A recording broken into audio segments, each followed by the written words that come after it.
Hi, I'm here. Hi. So did you like that? I see y'all really liked the Pokemon, huh? Oh, well, we had a bingo. Exactly. Pasta with all sorts of We different had a look at Pokemon Live in the pre-show. That was a piece of lost media for a while, now found. So yeah. Technically partially bingo. found, but Pasta with all close sorts of enough. different sauces. God, pasta sounds good. You know what I'm making tonight for New Year's Eve? I'm making Hoppin' John again. It's with collards. It's going to be so good. Hoppin' John is like... Bingo. Pasta with all sorts of different No, sauces. it's not pasta with all sorts of different sauces. It's actually black-eyed peas and sausage and veggies and collards and bingo. bacon. Pasta It's with all sorts so of different good. sauces. And it's supposedly good luck. So I'll be doing that. But...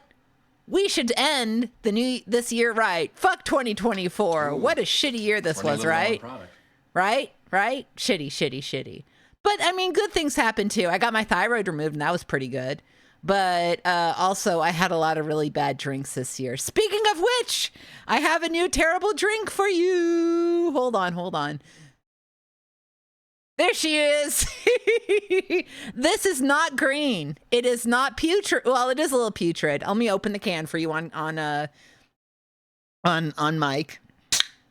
Holy shit, that was loud. Okay, so I'm drinking sparkling water with caffeine, unsweetened, but the flavor of this is watermelon, and it tastes like grass. So you're gonna hear my actual response to this when I drink it. So. Yes, blah, blah, blah, blah, blah, blah, blah, blah, blah.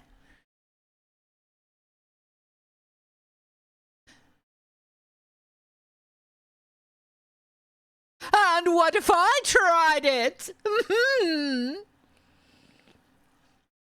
Blah, blah, blah, blah, blah, blah, blah, blah, blah, blah, blah, blah.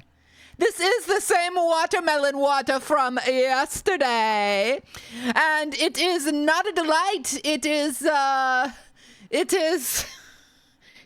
disgusting. Now, here is the facts about the HEB sparkling water. The the ginger and lime, a delight.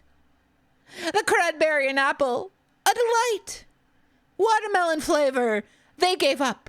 They were like, let's just take some blades of grass and smash them between HE Buddy's filthy little paws. And then we will serve that to our customers.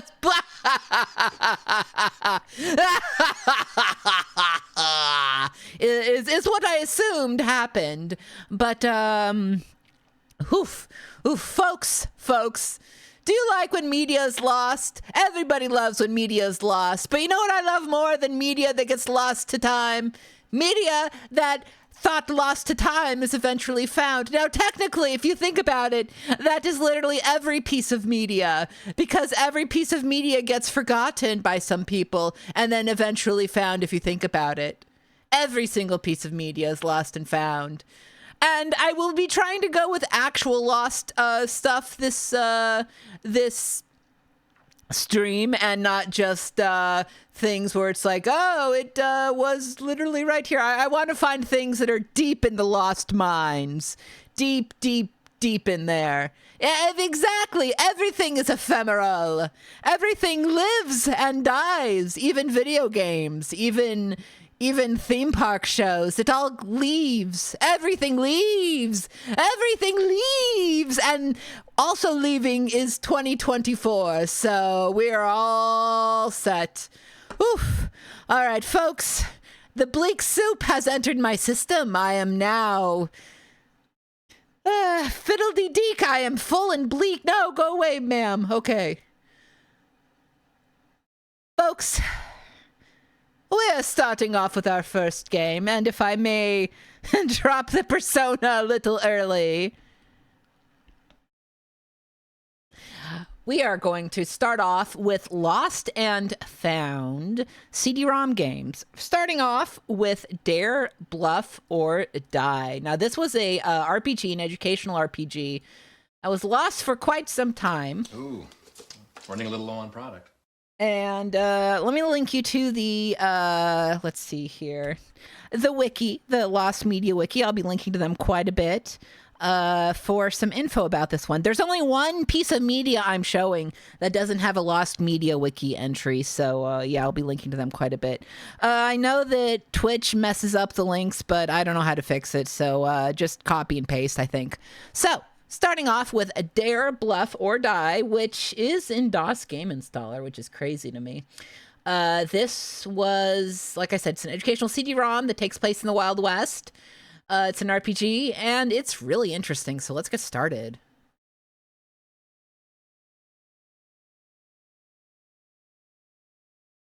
Ooh, stylus.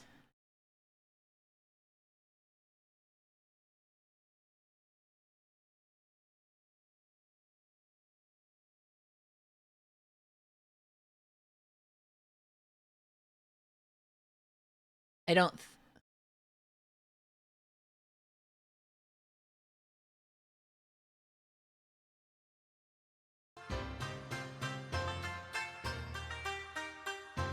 I don't know if I'm going to write the missing Lost Media Wiki entry, because I don't wanna. That's a lot of info. So, let's... Hold on, I have to slowly move this to where I can see it. There we go. Dare, bluff, or die. Let's go. Will I dare? Will I bluff? Will I die? The New World, circa 1500 AD, as seen by Johannes Schooner. I'll be reading a lot in this one, so get used to my voice. So you can play as a lot of different people. You can play as... Hold on. Will you...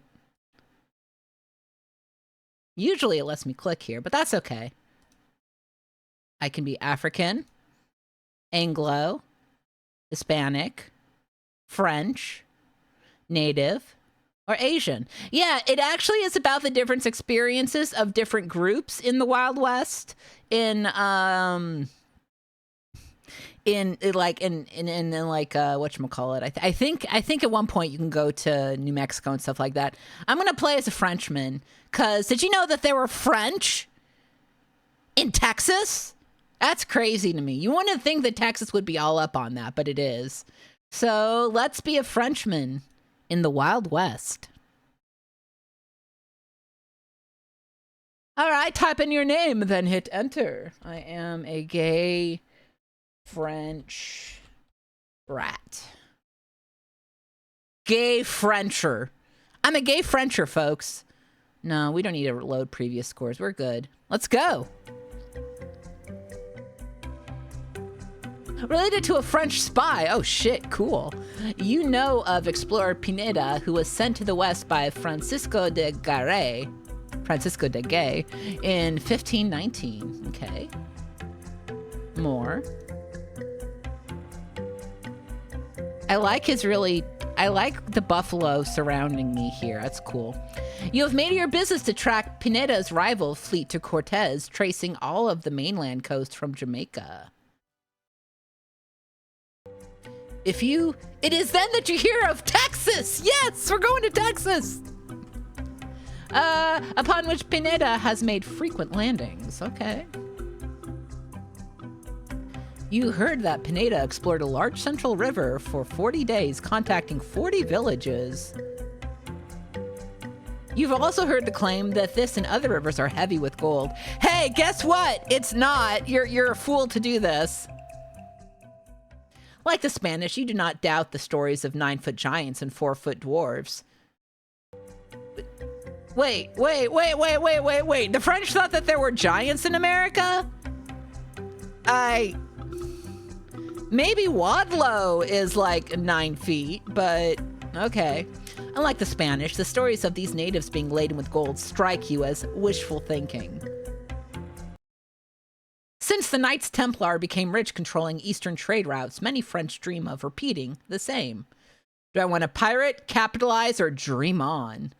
I guess I could...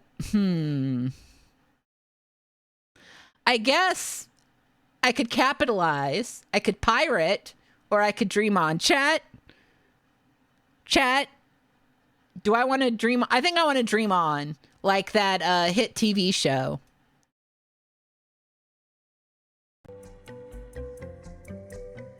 A particular interest to you is the area of the Tejas, pronounced Texas.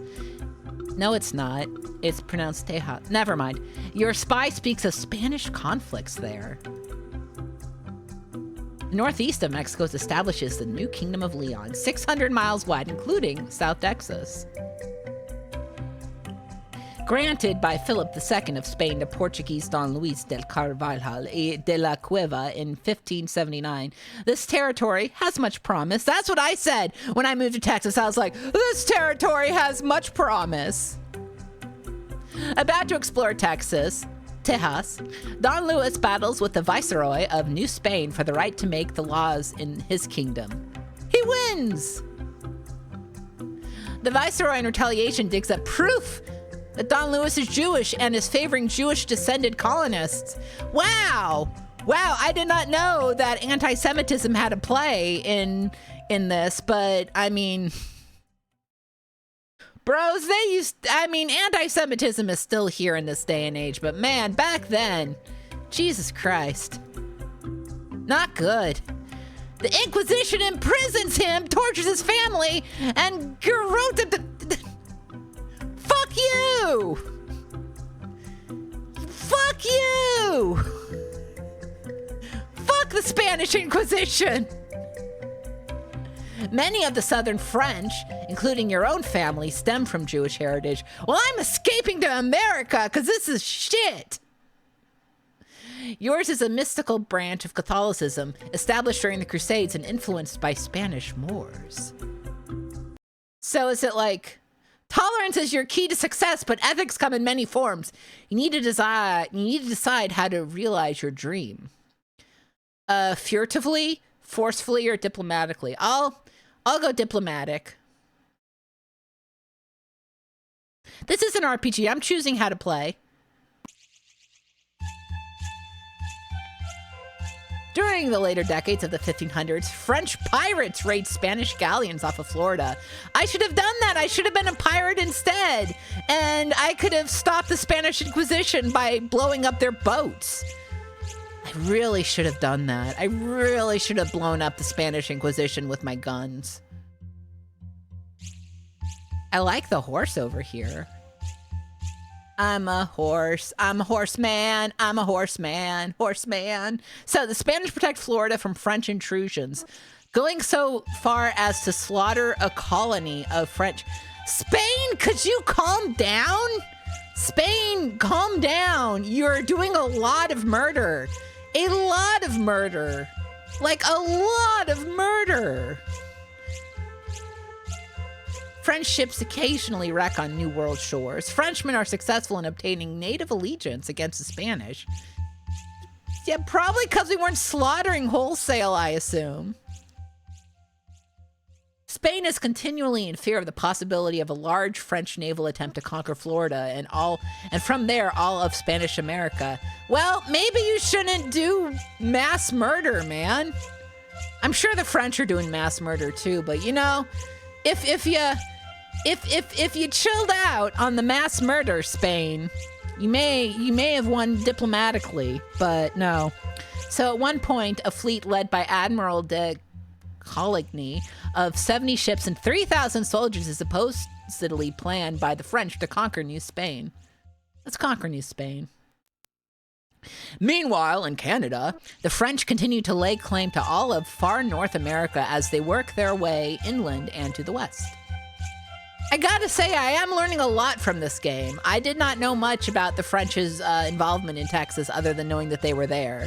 But yeah, Spain had at one time claimed all of the Americas, but gives up on trying to hold the far north, letting the French fight the English for it. They're like, you can have Canada. You can have it. Am I gonna dare bluff or die is what I'm asking. So French seamen accuse Spain of claiming not only all of the Americas, but all of the seas too. Fuck you, Spain.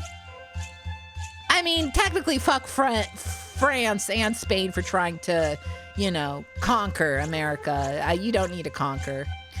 Spain tends towards hostile sea acts, even in times of peace and treaties, to enforce its broad sea claims.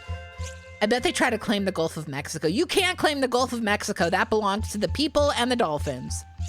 French privateers see the king's positions as always having tactically encouraged the raiding of Spanish New World ships. Raid, raid. So there's all these buttons here. I don't know what they do. Should I start pressing them? Oh, I need to press this one. Oh, that just turns the music off. That's a map. I don't know what that does. I'm going to touch the map. That did nothing, but that was cool. Points. Okay, I have 60 points out of 185. That's cool. Let's look at the map again. There we go. So, let's raid some ships. I want to raid some ships. Any foreign ship found by Spain in the Gulf of Mexico is taken by warships. The crew is imprisoned and possibly tortured.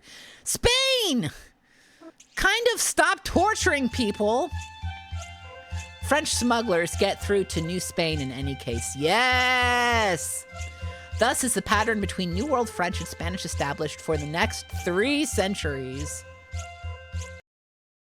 Spaniards have no intention of letting the French settle in New Spain.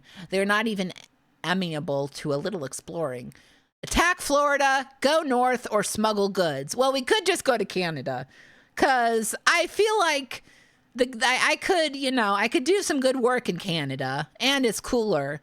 But Florida is where Walt Disney World's going to be, and I feel that the French should have ownership of Walt Disney World, so I'm going to attack Florida. I'm sick of this shit. I feel like attacking Florida is not the right move, but I'm going to do it anyway. One moment, please. Many French trappers, missionaries, and traders from the east of America have tracked Spanish stories of the Southwest. Fictitious tales of treasure-filled New Mexico begins to drive the couriers de Bois west.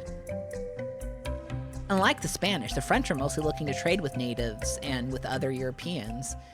So the French aren't here to torture people? So we're not going to be torturing random people?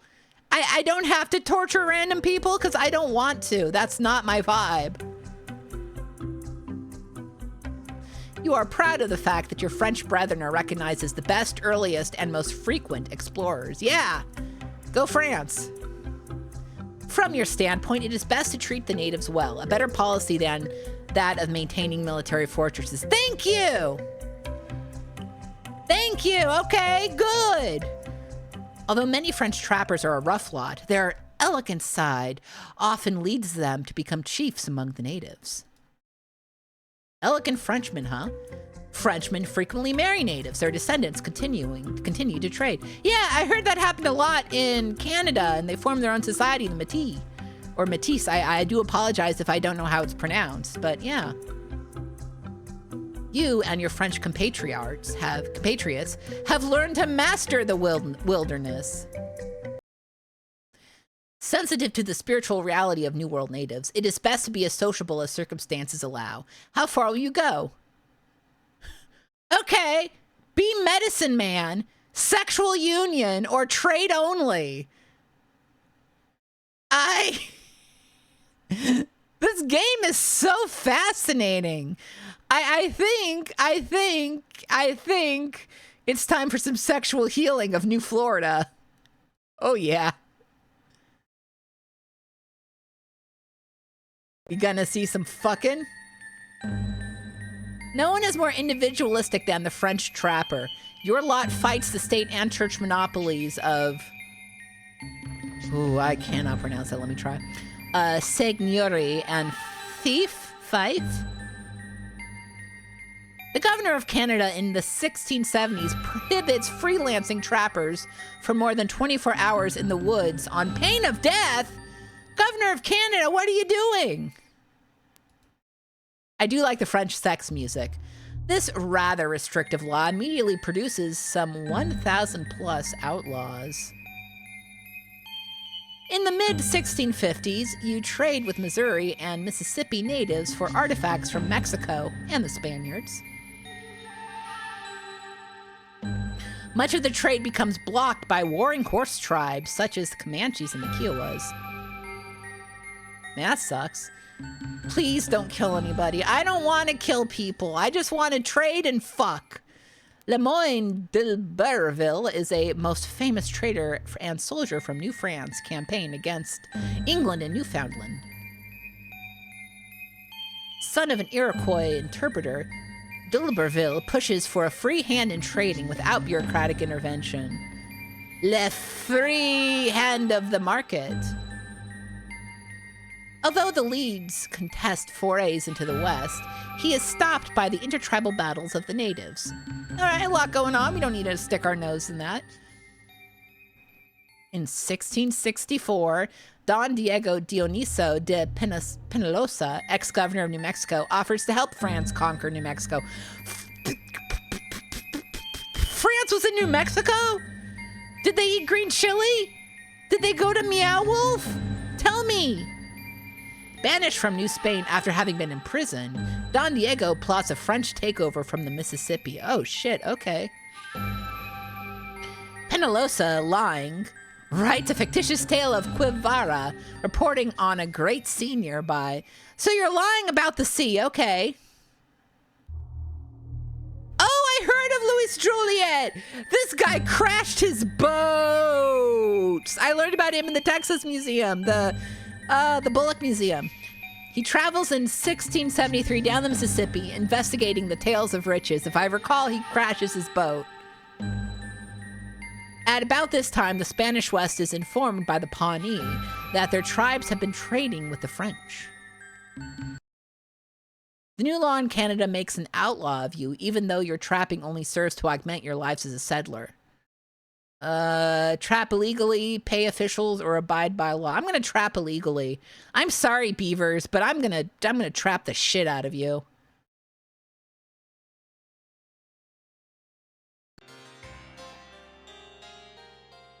All in all, a minimum of 20 to 30 expeditions enter Texas before 1685. Okay.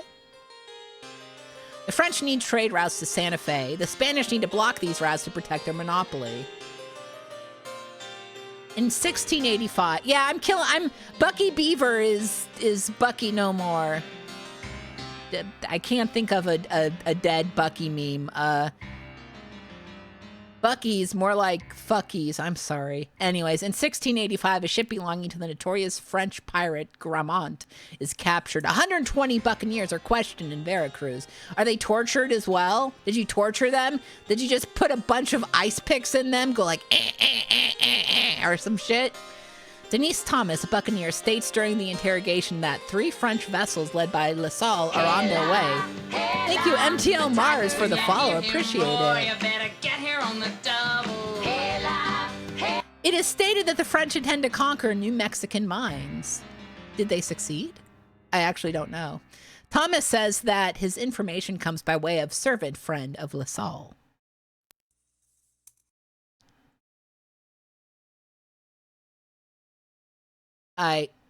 Hello? Game? I just clicked the random middle button. Okay, no worries. I just clicked a button. The text has disappeared. The text has disappeared. I'm gonna click this. That usually takes us to the next point. Oh no, it takes me to a different person. Okay, cool. What happened to my French guy?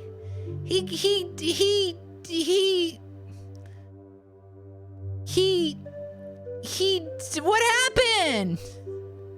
I'm so sad. I didn't get to find out. Who else can I be? I could be Asian. I could be Anglo. The English watching away. I don't want to be Anglo.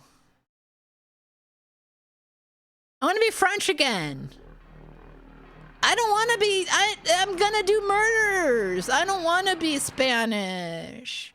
I want to be French. I want to be French and fuck.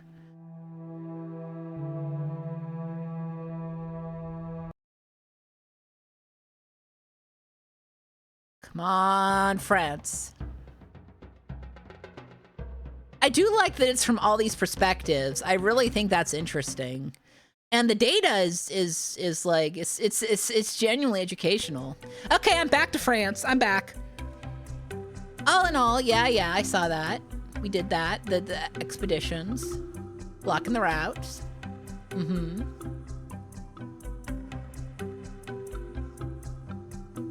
Uh-huh.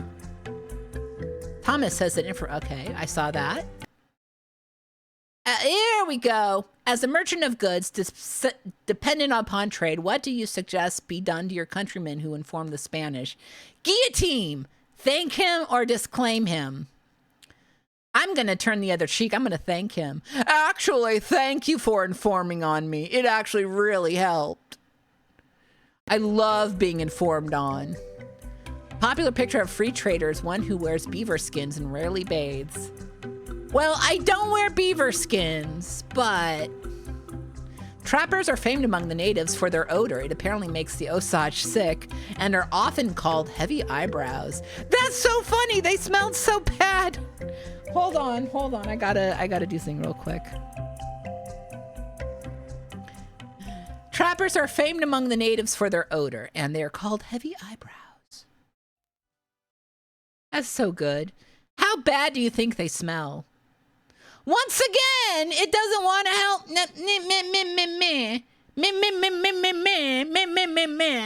I think I'm stuck. I think the adventures of the Frenchmen are no more. But interesting game, interesting perspectives. You can go through a lot of the history of the West, and they don't. They certainly tell you of all the torture you will be witnessing. Anyways, Penalosa catalyzes the expedition. Thank you, Nelson JD. 9 months, the French. The expedition of Empire dreamer René Robert Cavelier. In 1684. LaSalle has already made claim for France and Mississippi in 1682. 4 shiploads containing colonists of many types, classes, and families land at Matagorda Bay in Texas. I learned about this at the Bullock Museum, yeah! The supply ships, however, are lost. I don't know what you do have a score, by the way. My score is only 255, so it's a score-based game. And you get scores based on your choices. I don't know what's good or bad, but you know. The supply ships are lost. Many colonists are beaten by the barefoot people. LaSalle is assassinated by his own men while going north for help. Yeah, the French takeover of Texas didn't go well. It's not really a quiz, is the thing. You just get points on your choices. It's very strange. The Matagorda colony is massacred by natives 8 months later. Some children are adopted. Some men desert, joining the tattoo tribes. Yeah. I actually, at the Bullock Museum, they have a movie about one of the kids from the Matagorda colony who ended up living with the natives. And he did really well for himself until, like, the Spanish came and fucked him over. You arrive safely in Matagorda Bay, but your belongings and trade items are on a supply ship that's lost. Search for it, make colony, or join the locals. I'm joining the locals. Fuck this. Hey, tribes. I'm a lost idiot, and I need to hang out with someone. Anyway, Frey Manzet attempts to set up 8 missions in East Texas on trips led by Don Domingo Terran. Oh yeah, Happy New Year, everybody! We are playing through. I want to get through a whole game with the French guy of Dare, Bluff, or Die, a formerly lost piece of educational media. A political significance is that there are 21 Franciscans to Terran's 50 soldiers. Manzanet, taking over direction of the missions, is hit by a severe winter, lack of supplies, and starvation. Good. Everyone returns to Veracruz having accomplished little and lost much. Well, that wasn't worth it. Manzanet asks for soldiers to compel the natives into conversion. His request is totally denied. The soldiers are like, no, we're not doing that. The Fray returns to find the missions abandoned because of native teachings that 2 gods exist. That's great. You can still see a lot of the missions in San Antonio. I wonder if they'll mention those. There is a god who brings Christian metal and a god who brings natives food. The Fray is not getting the sort of cooperation from the military that he wants. Thank God. Help him. I'm not helping him. I am not forcibly converting anybody.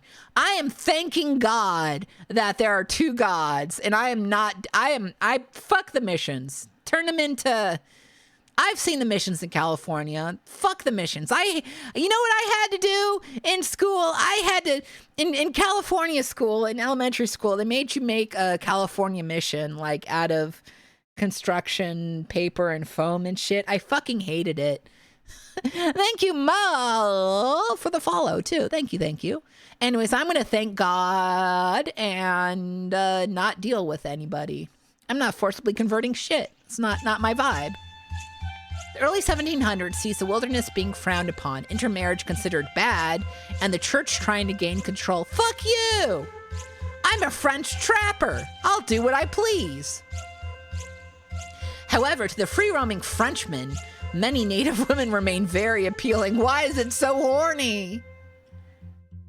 Traders are accused of causing chaos, selling too much liquor, and causing wars so as to gain slaves. Ooh, I hope I'm not doing that.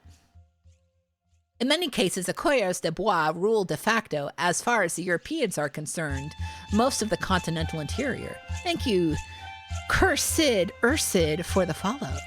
Appreciate it, Cursed Ursid. The French believe New Mexican ex-governor Penalosa's 1640 story of Captain Bartholomew de Fonte. Funky Fonte. Like many New Mexican governors, Penalosa was treated harshly at the end of his term. He thus travels to France. The story is that this admiral of the Peruvian Navy has discovered a giant northwestern sea.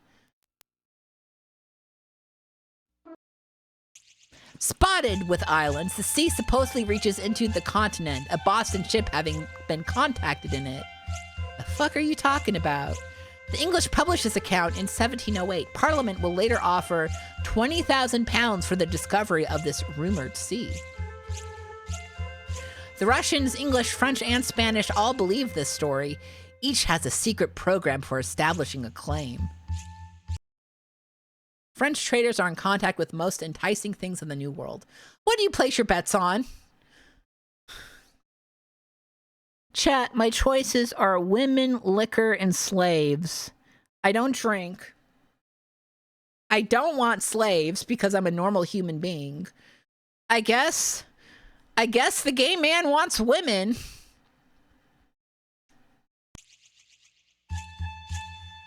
In 1718, at the time the French are founding New Orleans, the San Antonio Presidio, Mission, and Villa are settled by the Spanish. Yeah, I'm like, yay, women, I guess. The San Antonio Mission Chapel is nicknamed the Alamo. Oh, they are talking about this. Oh, okay, good. By 1719, war with France is brewing. The Spanish garrison totals 25 soldiers in San Antonio, 25 on the Eastern Front. That and the mission inhabited in 1723 by 273 natives comprised the total Spanish defense of Texas, staving off French incursion. That's not a lot. I could do that. I could fight that off, probably. The French and angry natives are not the only threat. In 1724, a hurricane destroys the mission. It is so the Alamo was destroyed in a hurricane and rebuilt? It's not even the original Alamo? That's so fucked up. Missionaries who play their cards right are able to enlist help from the local natives. They can use varying means. Enlightenment, gifts, or bribes. Fuck it. Classic, we're bribing. Can't believe the Alamo's fake. That's so crazy. L'Archevêque, a rich French expatriate, holds a municipal post in Santa Fe. His sons help with trading to the Zuni and Mexicans.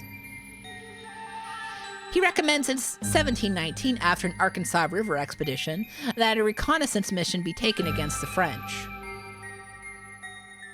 Spain and France are now at war. I know who wins, but I want France to win. A group is sent in 1720 after the French, 40 soldiers and 60 natives, guided by the famous scout Jose Naranjo.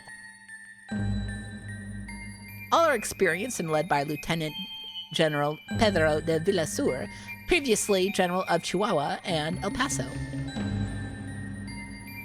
Taking 10 horses and 6 pack mules loaded with trade goods, 2 months are spent forcing one-sided unfair trades. Boo! Boo! Make the trades fair. They arrive at the Platte River 300 leagues later, coming upon a Pawnee village in the wilds of celebration. The Spanish send a Pawnee slave into the village to feel out a deal, but he is attacked. 2 days are spent bluffing friendship with the natives in order to sniff out French presence. The Spanish send their Pawnee slave back with a letter in French, exposing their hand regarding their real interests. Oh, okay, shit. He receives scribbled nonsense in reply, which is sent back. He, however, is not allowed to return to the Spanish. This Pawnee guy got fucked over. The Spanish retreat 20 miles, 8 leagues, suspicious of their position and the natives' behavior.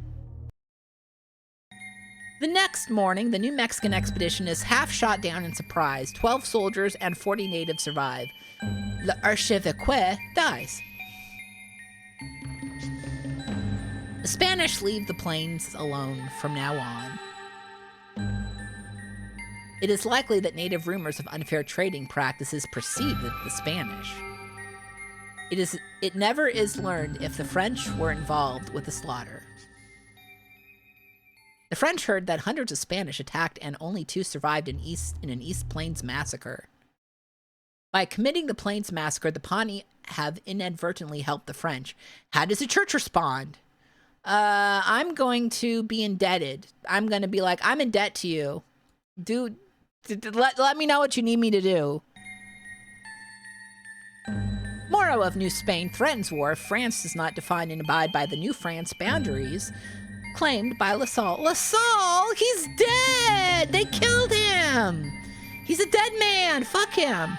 The governor of Louisiana, Cadillac, which sounds like a fake name, but I guess that's what Cadillac comes from, is representative for the owner of Louisiana, Antoine Crozat. Crozat bought the whole area from France, which considered it no more than a destitute colony. Unable to make any money, Crozat sells Louisiana to finance Ace John Law.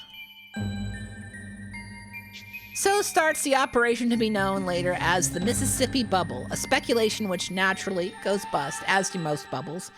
All right, I'm having a sip of my drink again, the one that tastes like grass. Let's see.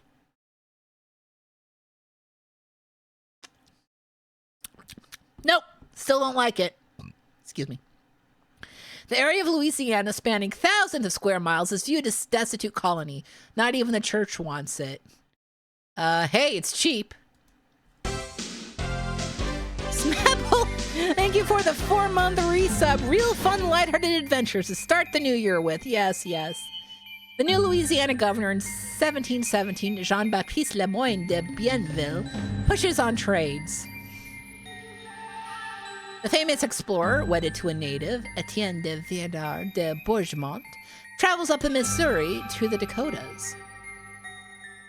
Bourgemont gathers information regarding the Spanish, the plains themselves, the native tribes, and any history of battles. Bienville sends Claude Charles Destine to the Kansas City area. Destine is not allowed any further by the arguing tribes. If Bienville wants to continue exploring, he must gain respect and consent from tribal chiefs and medicine men. Offer much, negotiate well, or coerce. I'm not coercing. I don't like that. I'm going to just offer them a ton of shit, being like, listen, help me out, and I will give you a bunch of money.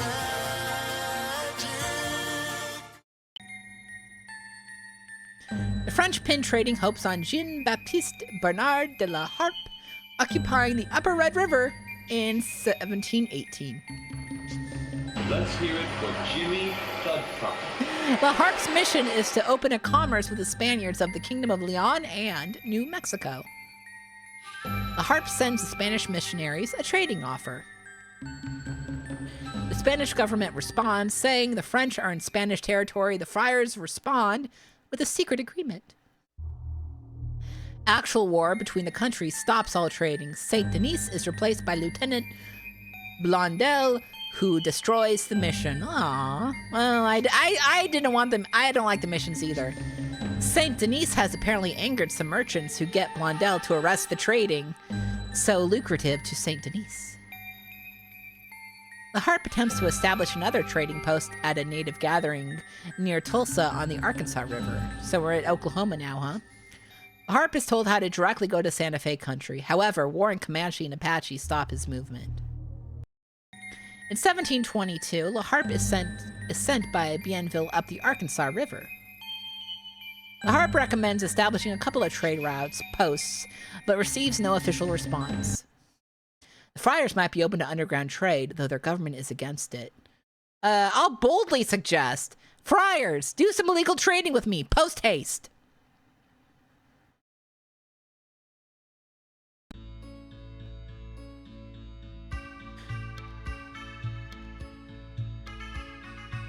I like this music.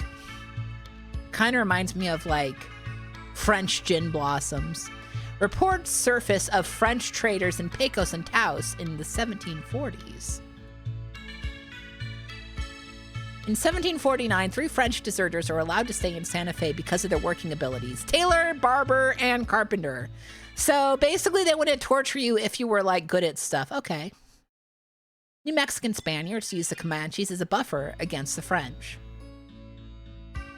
When the French and Indian War spills over to Europe as a 7-year war, a sea embargo keeps goods from French Americans. The Comanche, no longer able to trade with the French for their desired goods, start raiding the Santa Fe Spanish. I mean, fair enough. Many of your friends travel under an alias. You use Alarid, a New Mexican French name stemming from d'Alais. Galliard is a popular French name meaning playboy. Claude Charles de Tisney is a friend who travels with a wife of many abilities and much sophistication. This game is so horny. Once about to be scalped, he pulls off his wig, he has been bald since birth, and throws it at the natives. Warriors are so taken with his courageous contempt that they befriend him for life. To be fair, that's a pretty bold move. Just like, you can't cut off my head. Look, I'm a bald. You can't go after me. I'm a little birthday bald boy. I'm a bald boy. I'm a bald little birthday boy. I'm a bald boy. The long shot you are used to as a tradesman now requires precautions. Assume alias, go in groups, or hire guides. I'm going to keep assuming my alias of Mr. Playboy, the sex man.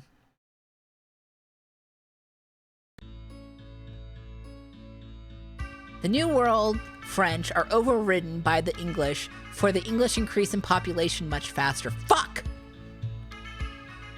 The English colonies welcome Protestants and otherwise heretical Catholics.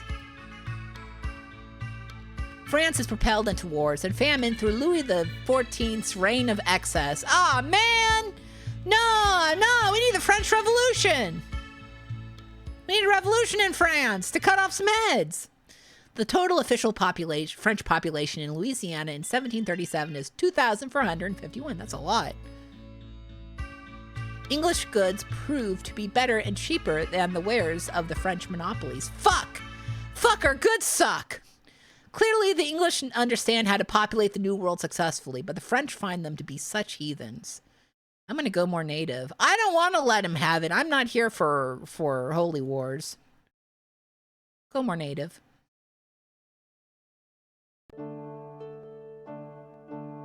France officially ends its North American presence with the Treaty of 1763, ending the French and Indian War. Canada and the part of Louisiana east of the Mississippi are ceded to Great Britain. All territories west of the Mississippi is ceded to Spain. Most French free traders remain, continuing to be the backbone of the Western trade and exploration. So as this trader, I'm fine. The Louisiana Territory, named after King Louis, is ceded to Spain following the 7-Year War of Europe. The treaties which follow have France and Spain giving all territory east of the Mississippi River over to the US of A. Although the Treaty of the 1763 officially becomes effective in 1769, the Free French resist relinquishing Louisiana. Mexico, wanting to retain a monopoly on trade in Louisiana, attempts to heavily restrict trade. As before with the French, the bureaucratic limitations on trade are largely ignored. Illegal trappers can reap profits of 1,000% by buying exotics from the Free French and selling horses into the East. Sounds good. Spanish soldiers often become peons to their commanders, this because of the severe economic stagnation. Like much else in these far northern territories, random housing and roadways are created through native influence. Uptight Spanish law of the Indies tried to demand all towns to lay straight streets so that cannons could be shot down them. Boo! Why? Fuck you! The French, on the other hand, freely incorporate the more organic patterns of native villageways. Similarly, clothing is proposed of random gewgaws, ornaments, and flashy colors with a minimum sense of uniform. I love gewgaws. Free French are in a touchy spot as government-owned land is pulled out from beneath their feet. Illegal trade, I'm gonna head north. I fucked it, fuck it, I'm out. Fuck this shit, I'm out, I'm going to Canada, fuck this. 1761 sees a worldwide trip by Pierre-Marie François de Page, who will publish his travelogue in 1791. In popularizing the Southwest, this influential Frenchman reports on half-savage Spanish in Illinois, in Texas, not in Illinois, they're in Texas, living on tortillas. Tortillas are really good, I just want to say. He tells the world that these would-be rulers of the West are actually a wild bunch of friendly liars. Wow, shit. In a matter only the French can get away with, he claims the natives are actually more civilized. He's probably right. He strongly criticizes the Franciscans for not being willing to adapt to native customs in order to propagate Christianity. By this point in time, cattle lassoing is becoming practiced with obsession, and obsession with horses has become persuasive. Attachment to horses is strong. Many are rounded up from 20 leagues, even though they are as cheap as a pair of shoes. Your travels with DePage gives you the opportunity to collect exotic items. Do I want to collect silk, horses, or tortillas? I'm going with tortillas. Yeah, they live on the tortillas. They make houses out of the tortillas. Okay, but a gingerbread house made out of tortillas would be pretty sick. Just what makes up a free French trader. Most likely a deep tan, weathered features, and long hair. The trapper trader wears a low-crowned wool hat and buckskin clothing uniquely fringed at the seams. He wears moccasins, a leather belt, a butcher knife, pistols, and a bullet pouch worn around the neck. His shoulder horn filled with powder connects to a bullet mold and a ball screw, and he carries several knives. I'm always carrying several knives. With his Hawken rifle, capable of knocking down a buffalo, he carries a gun stick and a pound of balls, 3 dozen. I'm always carrying 3 dozen pairs of balls. Of course, he keeps an extra pair of leggings, his pipe and tobacco, and likely a book of poetry or Shakespeare. Ooh, poetry and Shakespeare! In his camp, he offers spare locks and flints, 25 pounds of powder, and 100 pounds of lead. Keeping some flour, coffee, tea, and salt, he also forages for wild food such as plums, nuts, and roots. The French trader eats any mammal, but prefers large birds such as hawk. Okay. Do you think eagles taste good? Sorry for bringing that to your attention. He might also be inflicted with le mal de vache, a potentially fatal dysentery caused by eating too much fat meat. Trapping requires 4 to 6 beaver traps costing $12 to $16 apiece. 2 trapping seasons are worked, the fall to get the after-summer fur, and the spring until warm weather sets in. He wades into the pond muck, setting a trap that will drown the prey. With beavers reaching 40 pounds before the water freezes, the stronger ones might gnaw off in a trapped foot to avoid capture. Ew. The trapper's winter camp is hidden, sheltered by a rocky hill and catching the sun near a woods and creek. His shanty home faces his fire and is covered with skins. Yeah, you're right. In general, predators do taste pretty bad. A native female can be acquired with a jug of whiskey or a horse. I don't want to acquire women like that. Truly beautiful females cost 2 horses, a gun with powder, and ball for a year, 5 pounds of beads, or 2 gallons of whiskey. This game is just... As a generally strong and not easily frightened frontiersman, how could you be inclined to leave your homestead for the wilds? Fortune, freedom, or wild women? Well, I have been playing the horny route, so I may continue that.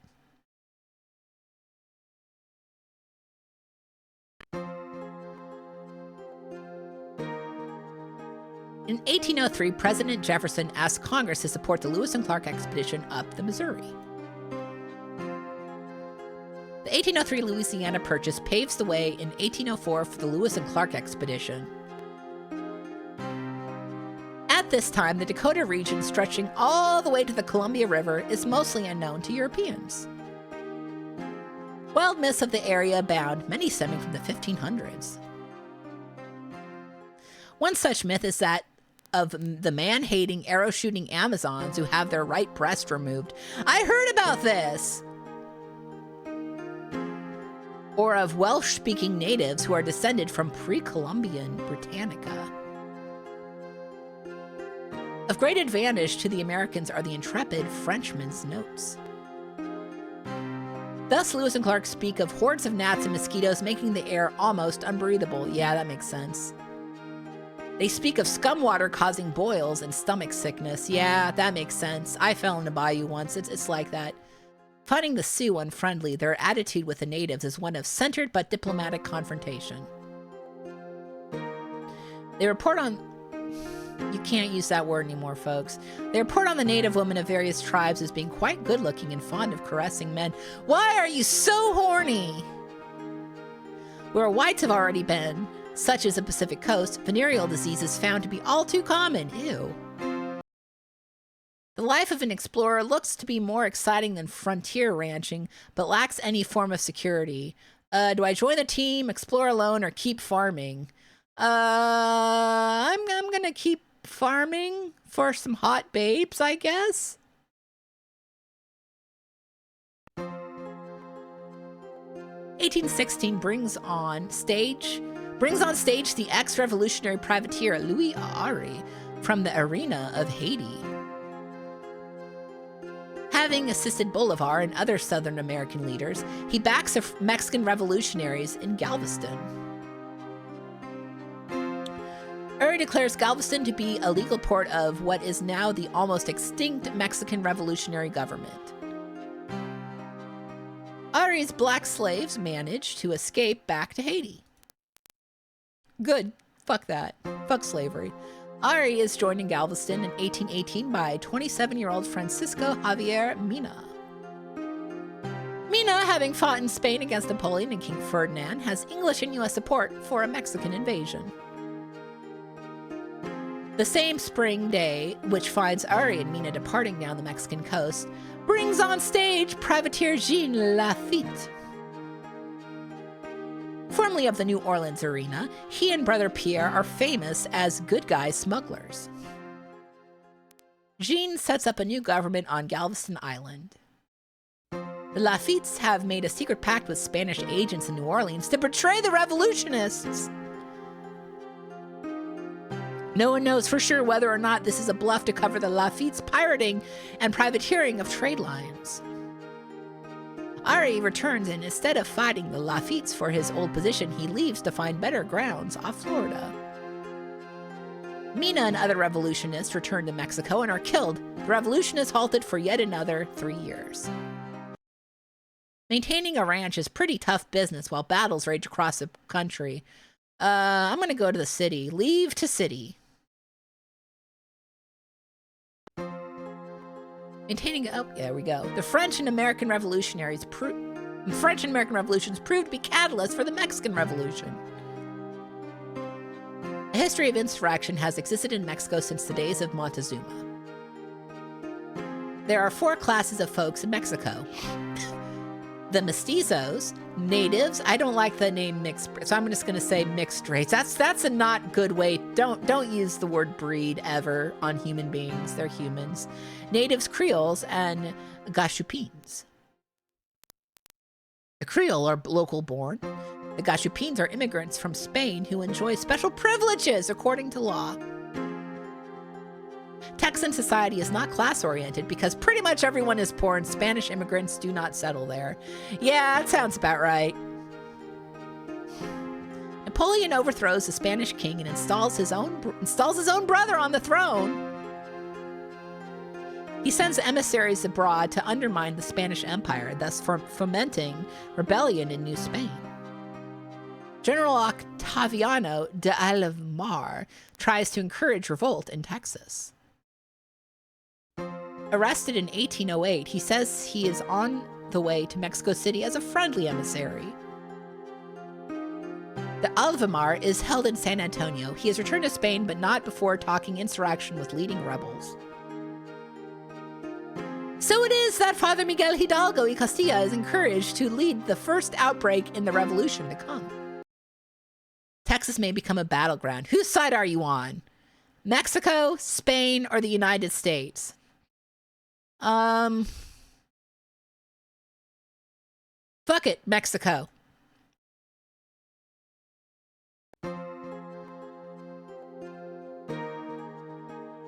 With European empires in disarray and New World English and French living free, Texans and New Mexicans are inspired. The 1810 revolt in San Antonio, set off by Father Hidalgo, spreads fast. Hidalgo and company began to shift power from the Gachupins to the Creoles. Now Hidalgo must remain on the move, for he knows he will otherwise be arrested. The revolt attracts impoverished mestizos and natives. The movement expands to huge proportions. In late 1810, an American agent, Dr. John Sibley, informs Washington of the revolutionary junta. Oh, I took another sip of the bad drink. Oh, why did I forget how bad it is? A young blacksmith, Jose Bernardo Gutierrez de Lara, spreads the revolution up the Rio Grande. Governor Salcido tries to demand pledges of loyalty, but conspirators capture San Antonio. Texas is turned over to the revolutionaries. A perfect opportunity exists for the American penetration of Texas. Ew. Alas, the revolution in Mexico loses ground while being led by Brigadier General Feliz. Hidalgo is replaced by Ignacio Allende, who focuses the northern forces. Gutierrez sets out to visit American Secretary of State Monroe to ask for help in the revolution. In San Antonio, a man named Casas heads up the rebels, solidifying their claim to the area. All of Louisiana by 1811 is rejoicing over the trade possibilities implied by a free Texas. Everyone plays a treacherous game, changing sides to consolidate personal power. Casas is betrayed and imprisoned. Finally, the peasant revolt is squashed for 10 more years. The peasant revolt came and went in Texas. As a major rancher, you have no part. I didn't do shit. I just hung out and chilled. I just sipped on my soda, did my farming, and looked for wild women. Yeehaw. By 1823, the Monroe Doctrine crystallizes, supporting the seemingly peaceful, it's not, penetration of America's neighbors. In 1819, James Long, a Virginian plantation owner, becomes a real estate speculator of consequence. I hate real estate speculators! Get the fuck out! Long gets the idea of adding another state to the South and becoming rich by conquering Texas. He arrives in Nacogdoches with 600 settlers and declares Texas to be an independent republic. Who the fuck are you? Long's declaration follows closely the Declaration of American Independence, written in 1776. A Texas Supreme Council directly declares the sale of land for $1 an acre, half in cash, half on easy terms. Privates entering the Texan army received 10 sections of free land. James Bowie, a gambler, slave trader, and knife fighter, joins Long's government. I don't like Why don't you gamble yourself into debt, asshole? Inventor of the Bowie knife, he dies in 1836 as co-commander defending the Alamo from the Mexicans. Well, guess what? The Mexicans won. Long spreads his army across this large territory far too thinly. Yeah, you fucking lost, Bowie. Seems like a wild idea, but rich folk like Long wouldn't be supporting Texas independence if it wasn't possible, would they? Harebrained, smart guys, smells fishy. I think it's harebrained. Yeah, no mention of the slavery aspect of what's going on. Hey, Coyote, thank you for the follow. Ashley establishes a rendezvous point at Henry's Fork on the Green River, establishing an annual custom. Really? At the rendezvous, the trapper are paid and resupplied. Furs are collected to be hauled back to St. Louis. The meetings are held in midsummer, the trappers off-season, and are relocated each year. The trappers have the opportunity to party, gamble, and wench with native women. Why is it like this? The way of the old French trapper still lives. Don't say you're wenching with women. Don't ever say that. I'm gonna beat you with my trackball. An invitation goes out to the natives in general independence to participate in the trading shebang. A good trapper takes 3,000 to 4,000 pelts, 400, not 4,000 pelts, in the year, maybe 600, as did Jeb Smith in 1925, bringing him $1,000 to $2,000. Ooh. At the normal wages of $150 per day for very skilled workers, this work turns out to be a small fortune. Jesus. Pelts are sold for $2 to $4 per pound and are resold by Rocky Mountain Fur in St. Louis for 2 or 3 times that much. Supplies are outrageously expensive. 30 cents a gallon whiskey is cut with water and sold for $3 a pint at the rendezvous. Tobacco, coffee, and sugar increase from 10 cents per pound. Lead, 6 cents per pound. Powder, 7 cents per pound to $2 a pound each. Holy fuck! That's like theme park prices.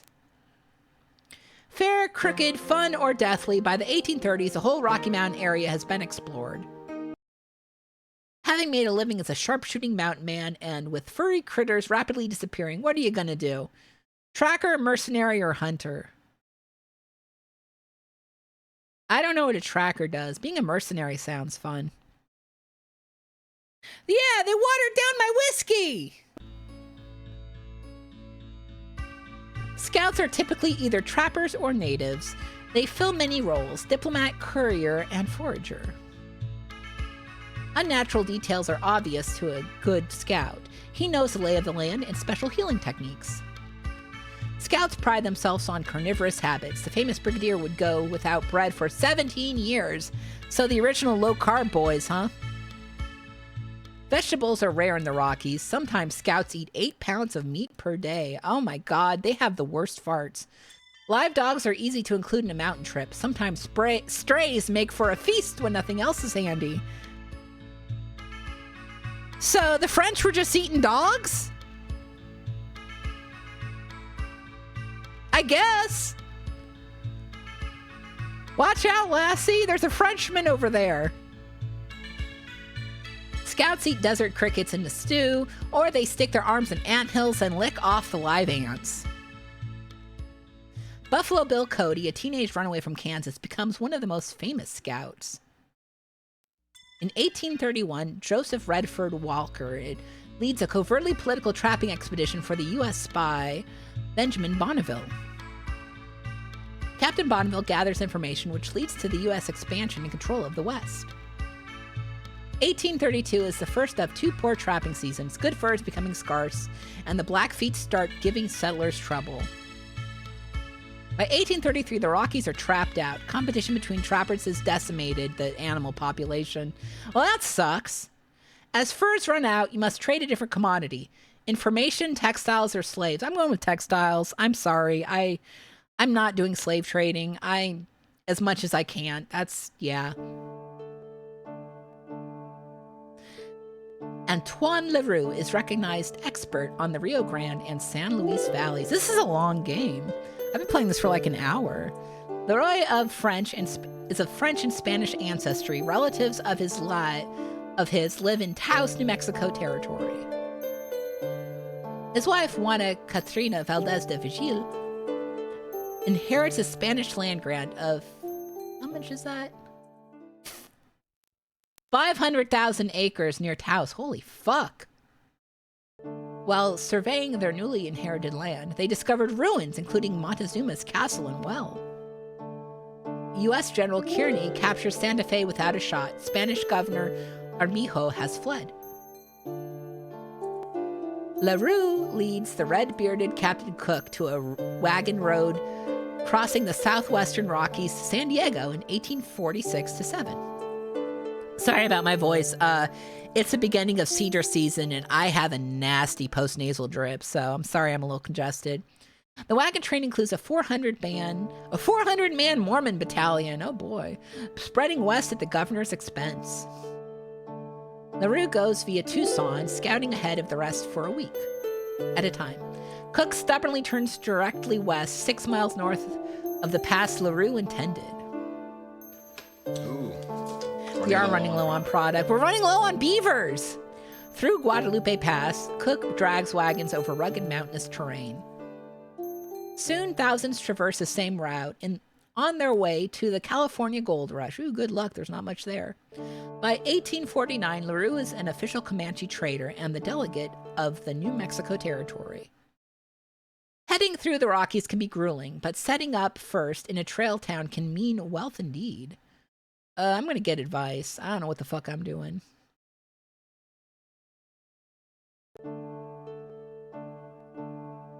In 1851, Antoine LaRue leads an expedition from Zuni Land of northwest New Mexico. He plans to blaze a path to California. The gold rush beckons, and the Gadsden Purchase has yet to go through. There is still no good route to Southern California. Captain Sitgreaves heads the party composed of official corpse scientists. The expedition follows the Little Colorado River to the Painted Desert and Petrified Forest.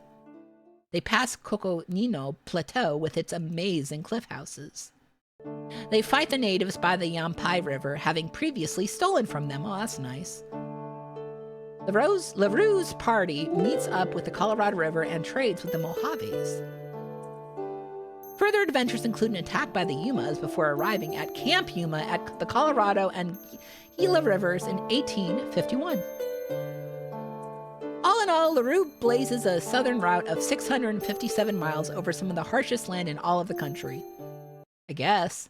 Even now, many natives will trade with a Frenchman while refusing others. It helps to know how much to risk. I'll live native. Fuck this. I'm done with the French. LaRue returns to New Mexico and dies in 1861 in the truly beautiful land of Taos. This guy, the writers love New Mexico.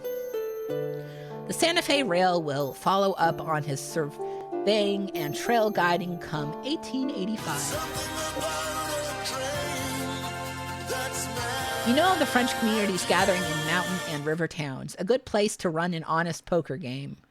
I'll remain tribal.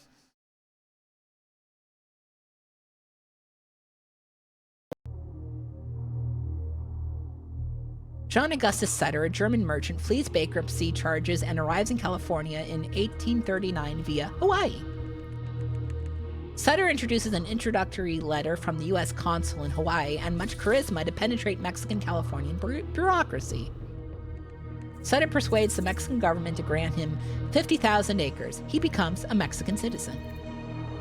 East of San Francisco, in a fertile valley at the confluence of the Sacramento and American rivers, Sutter builds a stockade and fort. Oh, Sutter's Fort! I know this.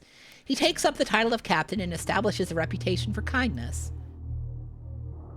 Natives labor for him and are treated well. Sutter is especially congenial to U.S. travelers coming across the Sierras. Only his creditors, such as the Russians who sold him Fort Ross and never collected, have words to say against him. Sutter is prosperous, but spends money as quickly as he gets it. He remains perpetually in debt. John Sutter has made a fortune by generously befriending most all he meets. Now the Russians are demanding he pay his debt. Help him out, speak for him, must pay dues. I'll help him out. I'm in medical debt. I know how it is. Sutter hires a good-natured homesteader who is down on his luck to build a sawmill. Oh, Sutter's Mill! Yeah! The homesteader digs up a mill race, then widens it by turning the river into it. A delta of mud, sand, and gravel accumulates at the end of the mill race. In January of 1848, Marshall the homesteader finds the famed California Gold Rush's first golden lump.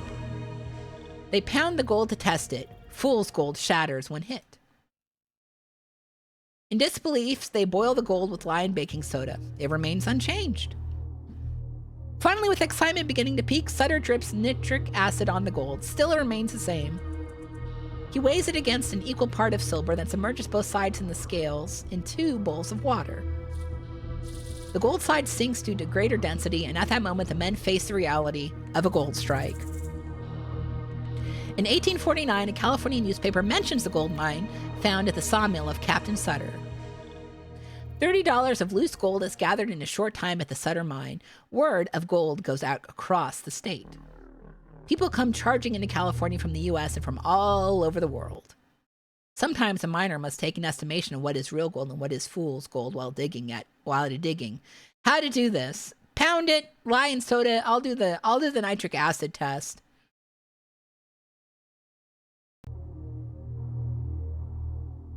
$9,049ers head to California by way of Santa Fe. Guides and natives have already clearly blazed the trails. 25,000 gold rushers head west in 1849 along northern waterways, the Missouri, Platte, South Platte, Great Salt Lake, and Humboldt. Canvas weather-proofed with linseed and beeswax help rain off the wagons. Okay. Iron rims sturdy the wheels, and banners painted with California or gold logos help to keep spirits high. That's so funny. I didn't know that covered wagons had logos on them. Mexican mules are a popular item for traveling, so are oxen.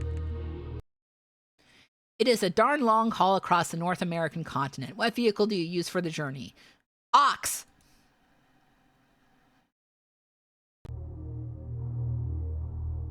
The gold rushers' trip west must be timed carefully. Leaving in winter is too early because snow still blocks high Sierra passes. Spring is a time when snow is melted and grasses of the plains are green for livestock. Overloaded wagons bump and mire in the mud. Goods fall by the wayside.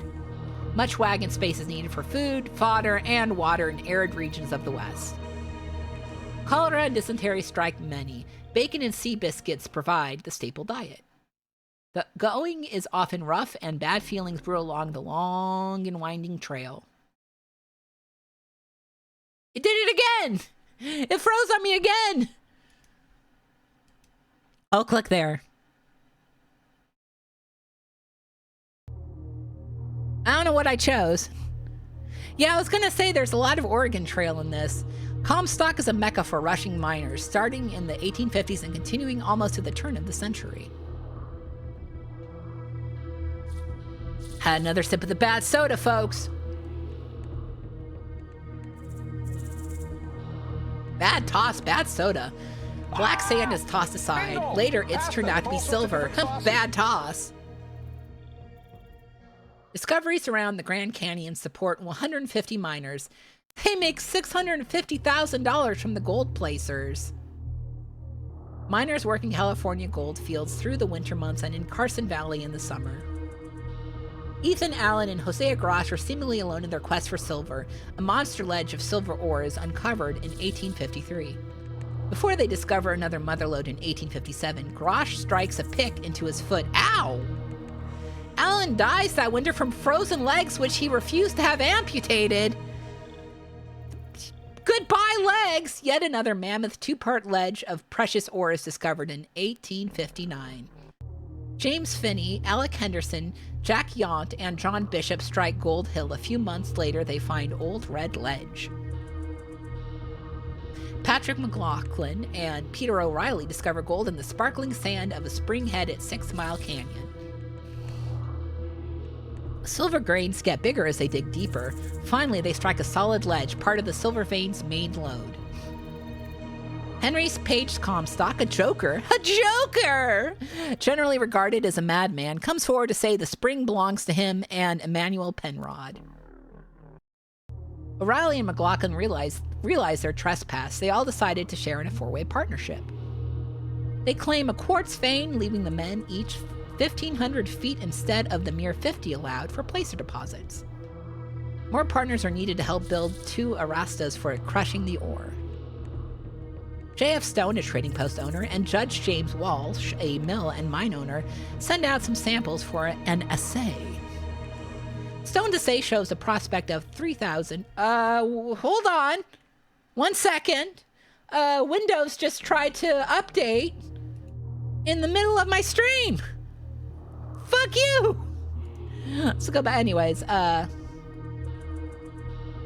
gold claims are not kept secret long, and soon Walsh and his partner hurry over to the Washoe discovery. A subdued news report is issued on July 1st, 1859 in the Nevada Journal of Nevada City, California. Throughout the year, a mild but steady flow of miners responds to the news. The mining business has several sides. Competition is keen during the rush. So what will you do? I'm going to sell tools. Smartest thing you can do is sell tools to the miner at a upcharge.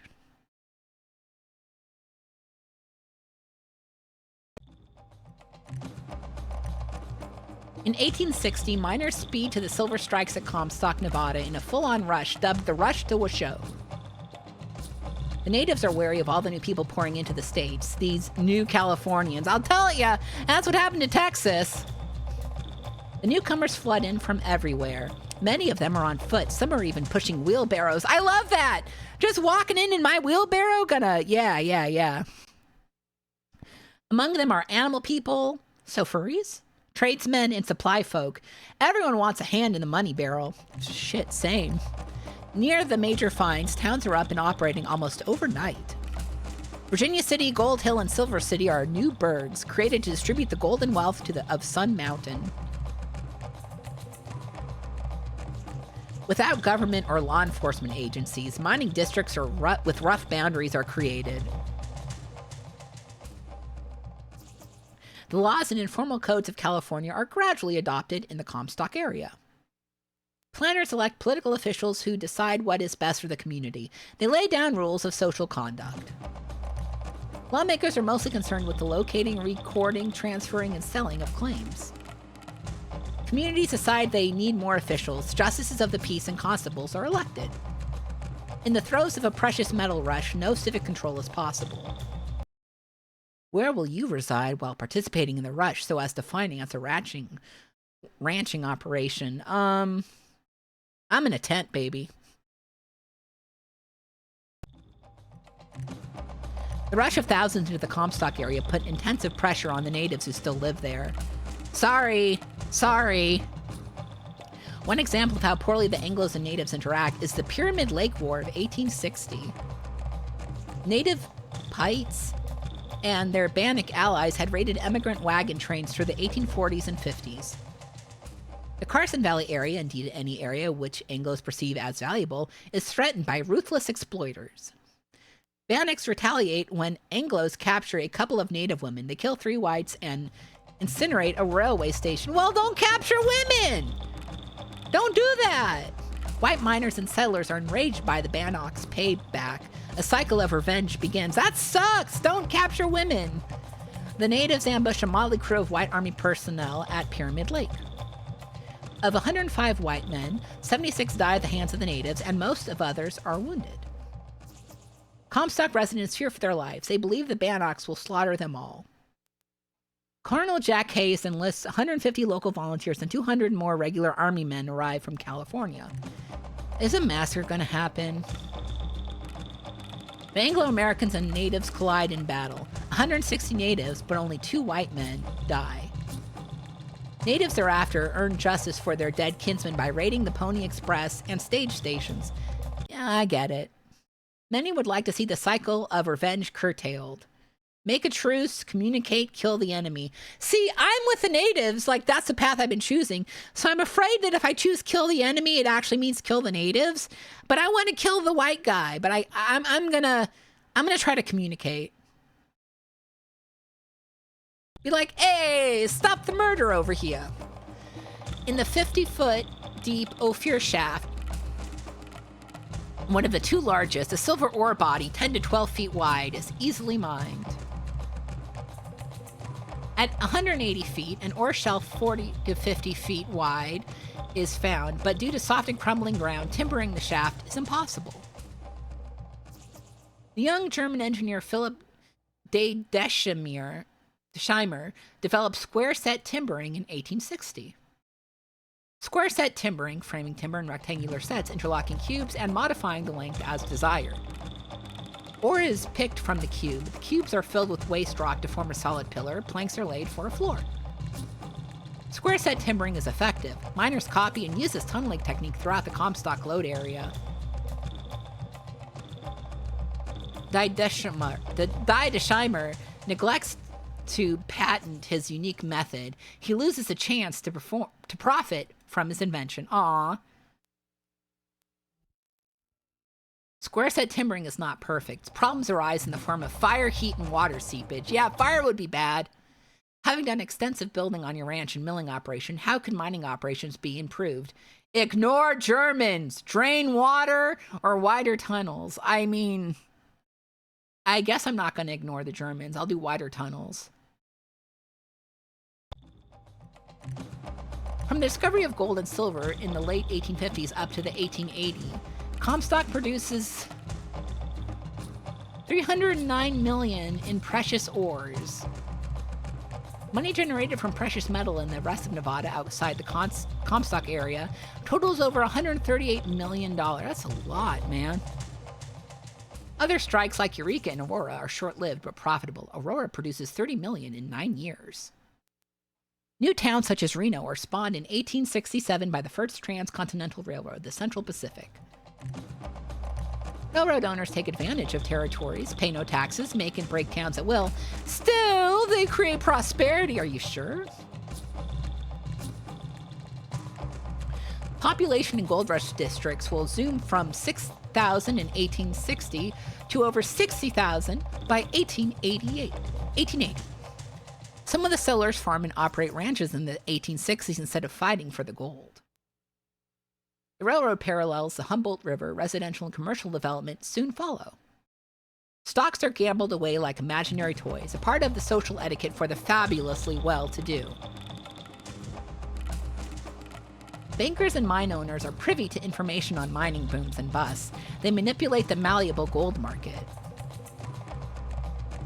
The speculation crazes of 1867 and 1872 sparked rumors of new rich mines and whispers of miners confined underground. Many mine owners play a game of fool the public by hiding their strikes and secretly mining their lodes. Cooperatives are taking over the mining business and influencing the ranching and town businesses also. Be independent, run a co-op, or break the unions. I'll run a co-op. I'm not going to break unions. I'm not a freak.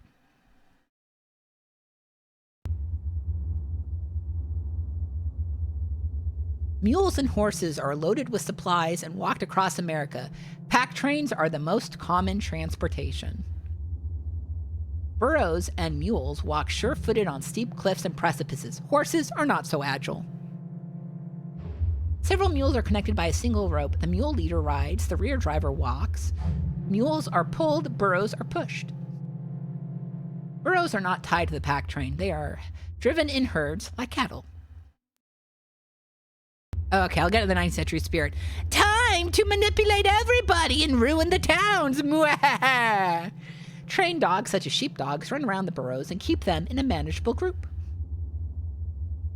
Dogs will bite a burro, suggesting it to return to the fold. If the burro takes issue, the dog will lie down to avoid a kick in the head. Well, don't bite them! Thinner-skinned horses are not as hardy as mules or burros. Horses carry only a token of weight. Mules do. Mules have the strength to carry 250 pounds up hills, 350 pounds down. The mule alone weighs 200 pounds. Wow, mules are heavy.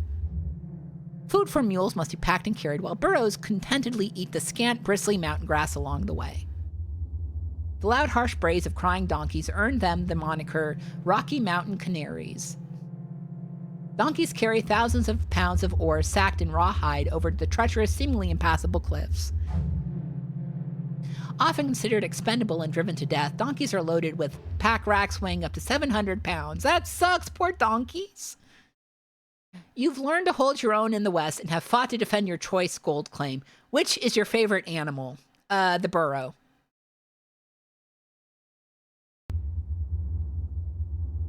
Men investing in transportation make a fortune running mule teams up and down the mountains catering to mining towns. The best and most difficult stage routes require 20 horses per stage. In pack train transportation, there are often 10 stock animals for every one person. Just moving the vehicle is a formidable task. Heavy wagons, stagecoaches, and lighter rigs store all of a mining town's necessities. For a mining town, harnesses, saddles, hay, and feed, tools for barns, coral blacksmith shops, and livery stables must be taken along. Many placer deposits are a mile high in the mountains. Horses take men up, then horses walk down alone. Like by themselves? Yeah, the music is very Quake-esque. Ice on the trails, high winds, and the occasional avalanche make for perilous rides up the mountain in winter. The trails are so narrow that if two pack animals meet, a horse is turned loose, enabling its rider to pass on foot. One slip of the ice spells disaster. Jagged rocks below take the lives of careless people and pack animals. It's midwinter, but you know the gold is plentiful just on the other side of the mountain. I'll go on the first warm day.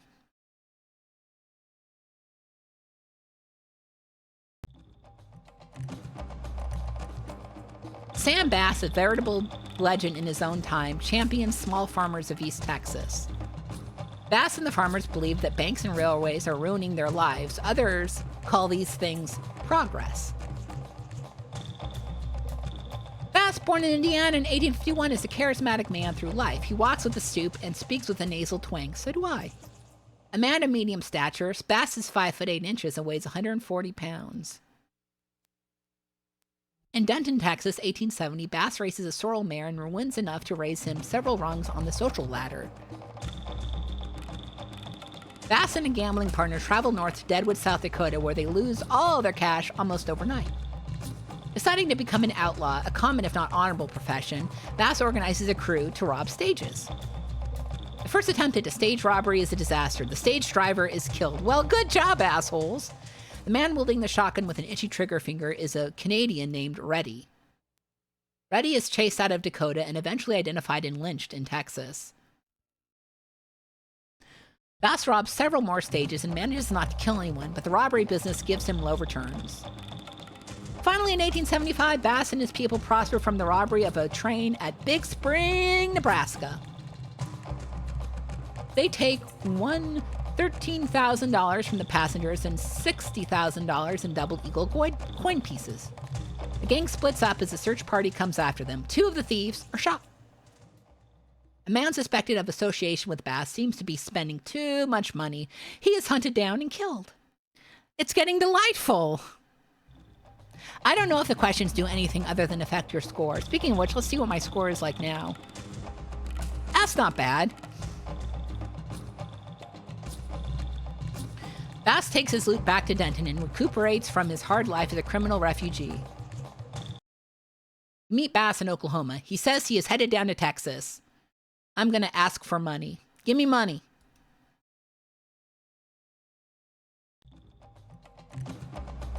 Tom Smith, a 5 feet 11 inches man from New York, is a rarity among Western fighters. He prefers his fists to guns. Smith wins fame for disarming outlaws and bringing them to authorities alive. He drinks in railroad camps for a time, then quits drinking and becomes a sheriff of Abilene in 1870. Smith instigates a law requiring cowboys to surrender their guns upon entering Abilene. Some resist the law, and Smith beats them to submission. As the sheriff of Abilene, Smith makes $150 a month and $2 per arrest. His pearl-handled long-barrel 6-shooter serves him only as a blunt object for cracking skulls. Later in 1870, Smith is appointed as U.S. Deputy Marshal headquartered in Abilene. Smith makes enemies quickly. He will die a gruesome death while helping a sheriff make an arrest outside of Abilene. A gruesome death. The sheriff takes Smith to a farmer's sod hut outside of town, supposedly to help bring in an outlaw, but then abandons him. Smith is ambushed, beaten, clubbed, and finally decapitated. He himself had never murdered anyone. How do you prefer to fight when the matter is of no major consequence? Fists.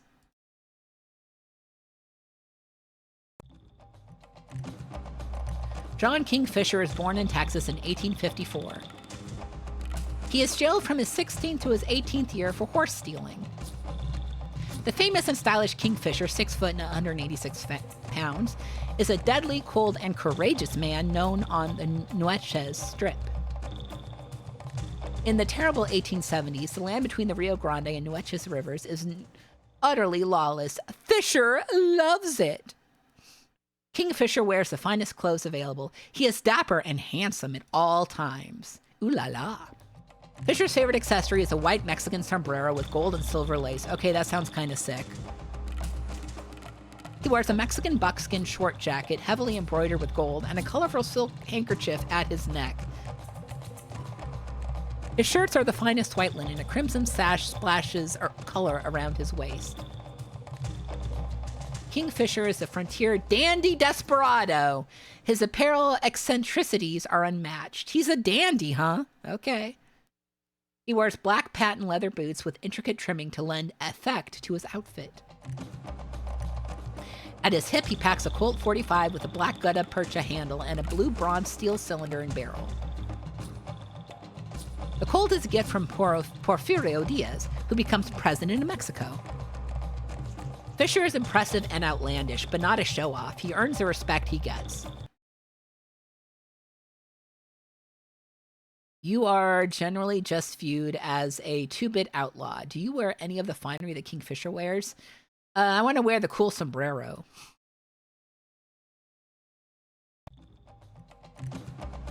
Soldiers of the 7th U.S. Cavalry knock Wild Bill Hickok to a ballroom floor and kick him in 1870. Without ceremony, Hickok draws his pistol from his sash and kills the 2 cavalrymen. Bill's pistol is at home in his sash, never in a holster like most gunslingers use. Hickok resigns from the Army, and in 1871 he is appointed the City Marshal of Abilene, Texas. The salary as marshal is $150 a month plus a quarter of all fines against those arrested. Not always busy with his civic duties, Hickok gambles and enjoys prostitutes. Abilene is a mecca to outlaws on the run. Feeling a justified paranoia, Hickok never had his back to a door or window. For a night security system, Hickok lays newspapers on the floor near his bed to crumple and warn him of intruders. Gunmen who choose to duel against Wild Bill Hickok are usually killed. Some are chased away, such as the famous John Hardin. Hickok kills a rival gambling man who was also a womanizer for shooting a dog. It was probably one of those French guys who ate dogs. After gaining revenge for the canine, Hickok spins around and accidentally shoots and kills the Abilene deputy marshal. Town officials suggest Hickok might be too strong for Abilene. He gives up his civic duties as city marshal. Wild Bill goes back east, proud of his many accomplishments, taming the West and all. Buffalo Bill makes the theater circuit. Wild Bill Hickok stays away from the stage, letting Buffalo Bill dramatize Hickok's life. He returns to the West in 1874, balding, nearly 40 years old, with weak eyes possibly stemming from gonorrhea. In 1876, Wild Bill marries the 50-year-old Agnes Lake, who has been chasing him for years. Bill leaves her after a month. He seemingly prefers to drink whiskey with Calamity Jane. Not as careful as he used to be, Bill sits with his back to a saloon door. He is shot and killed in 1876. With Wild Bill Hickok acting as Marshal of Abilene, it is hard to tell which side of the law is right. Wear a gun, avoid outlaws, or keep covered. I'll wear a gun.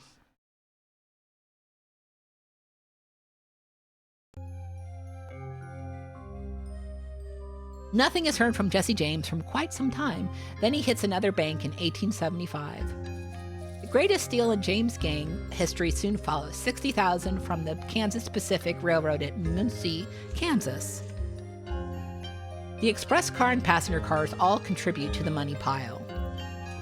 Just a big old pile of money they're digging through.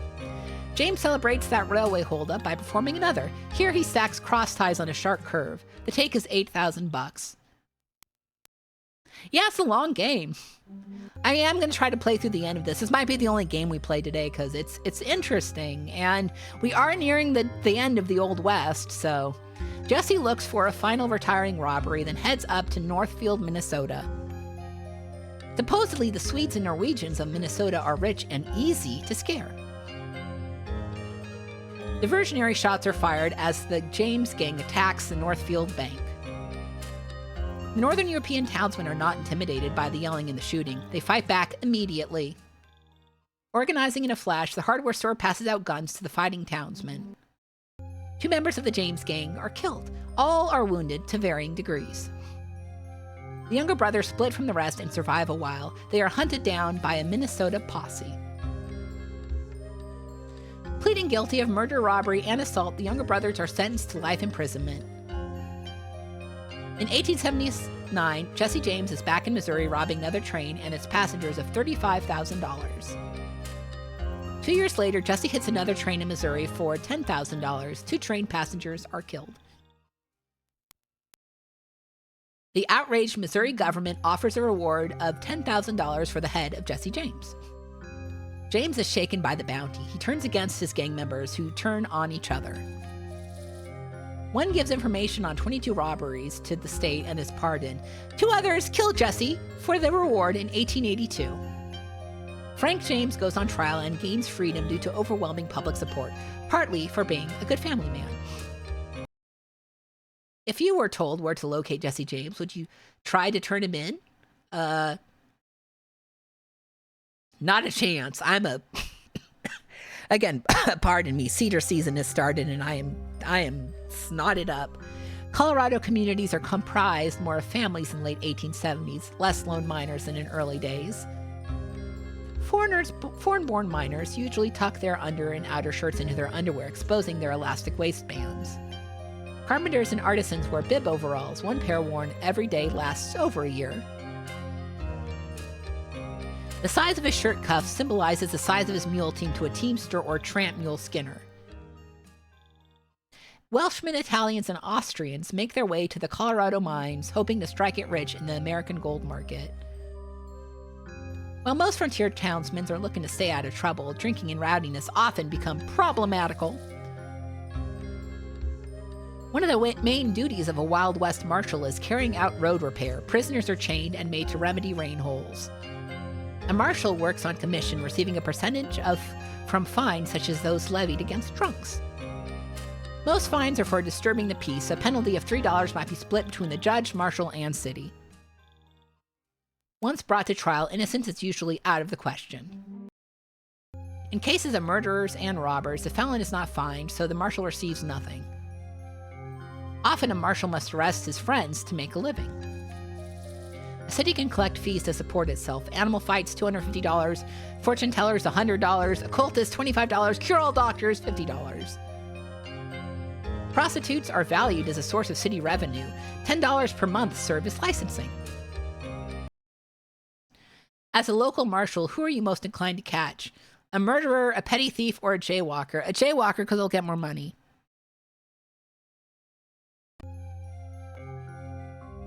Billy the Kid is born in Missouri as William Bonney. During his illustrious career, he kills approximately 6 men. His first kill is at the young age of 17. He dies in his 26th year. Billy's most notable feature is his buck teeth. He whistles silver threads among the gold constantly.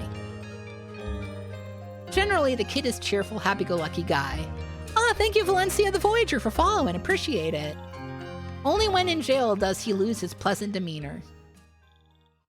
He speaks Spanish fluently, has many girlfriends, and is considered an intelligent, courageous, and strong leader. Billy grows up in a New Mexico mining camp, Silver City. He is an excellent student, a singer, and a dancer as well. His mother dies when he is 14 and Billy begins stealing. He heads for Arizona, now known as the Kid. Billy takes up teamster work. He wrestles and shoots a blacksmith for calling him a pimp. Okay. Officials find Billy and jail him. A mischievous soldier helps him escape. Billy appears at the Jones Ranch in Seven Rivers, New Mexico in 1877. He is known as William Bonney to some. Most know him simply as Billy the Kid. Billy works at the John Turnstall Ranch until he is pulled into the Lincoln County War. Lincoln County War is the bloodiest range conflict in all of the West. Several landowners in a 17 million acre territory undergo a civil war for economic control. John Chisholm, a prosperous cattleman, and Alexander McSween, a lawyer of questionable ethics, latch into the battle. The red-headed Susan McSween, Alexander's wife, seems to dictate Alexander's every move. Major Lawrence Murphy, a hard-drinking power broker, incites the rival sides to violence and dies soon afterwards. Hooray! John Turnstall is an Englishman transplanted in the American West who goes on record as the good guy in this conflict. Civil War General Lew Wallace writes Ben-Hur and relaxes in the Santa Fe Governor's Palace. General Wallace concedes that he never really understood the war's dynamics. Neither do I. The Lincoln County War is based on economics, but neither side gains anything in the end. I guess war sucks, man. His reputation precedes him. How do you address the young outlaw when bumping into him in town? Billy. I'm calling him Billy. I like that I can call him Hey Kid. I don't think that's smart. President Hayes, unsettled by the Lincoln County War, replaces New Mexican Governor Samuel Axtell with Lew Wallace. In a benevolent gesture, Governor Wallace offers general amnesty. The kid meets with Jesse Evans, a hired gun. They seek out McSween's lawyer and destroy him. Wallace receives a letter from the kid. Billy says he did not kill the lawyer. The kid agrees to testify in a midnight court. He will name the killer for a full pardon of his past crimes. District Attorney William Reinerson, accomplice to the House of Murphy, prosecutes Billy regardless of the pact. Well, fuck you! The kid is jailed, but he escapes. Later, he kills Joe Grant in his Fort Sumner brawl. The sarcastic and quiet Pat Garrett takes up with the kid. Billy may have found a wrestling partner. The kid and Garrett are as different as two sides of a coin, but each has a great respect for the other. Garrett becomes sheriff of Roswell, New Mexico in 1880. He departs for Fort Sumner to find the kid. The posse chases Garrett and his companions. One deputy is taken captive and killed by accident. Garrett and the others escape back to Fort Sumner. The kid writes Governor Wallace to explain the accident. A $500 bounty is issued for Billy the Kid. Garrett edges nearer to his prey. He baits a trap to ensnare Billy.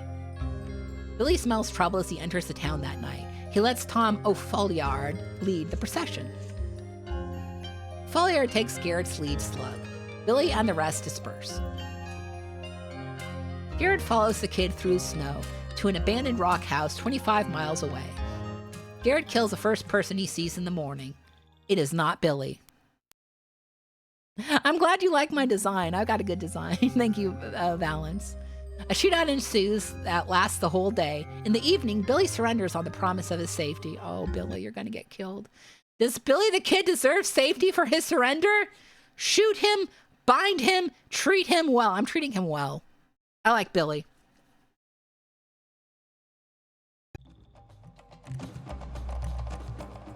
The Silver Strike puts Tombstone, Arizona on the map in 1877. By 1879, the population is 1,000. By 1881, it is 10,000.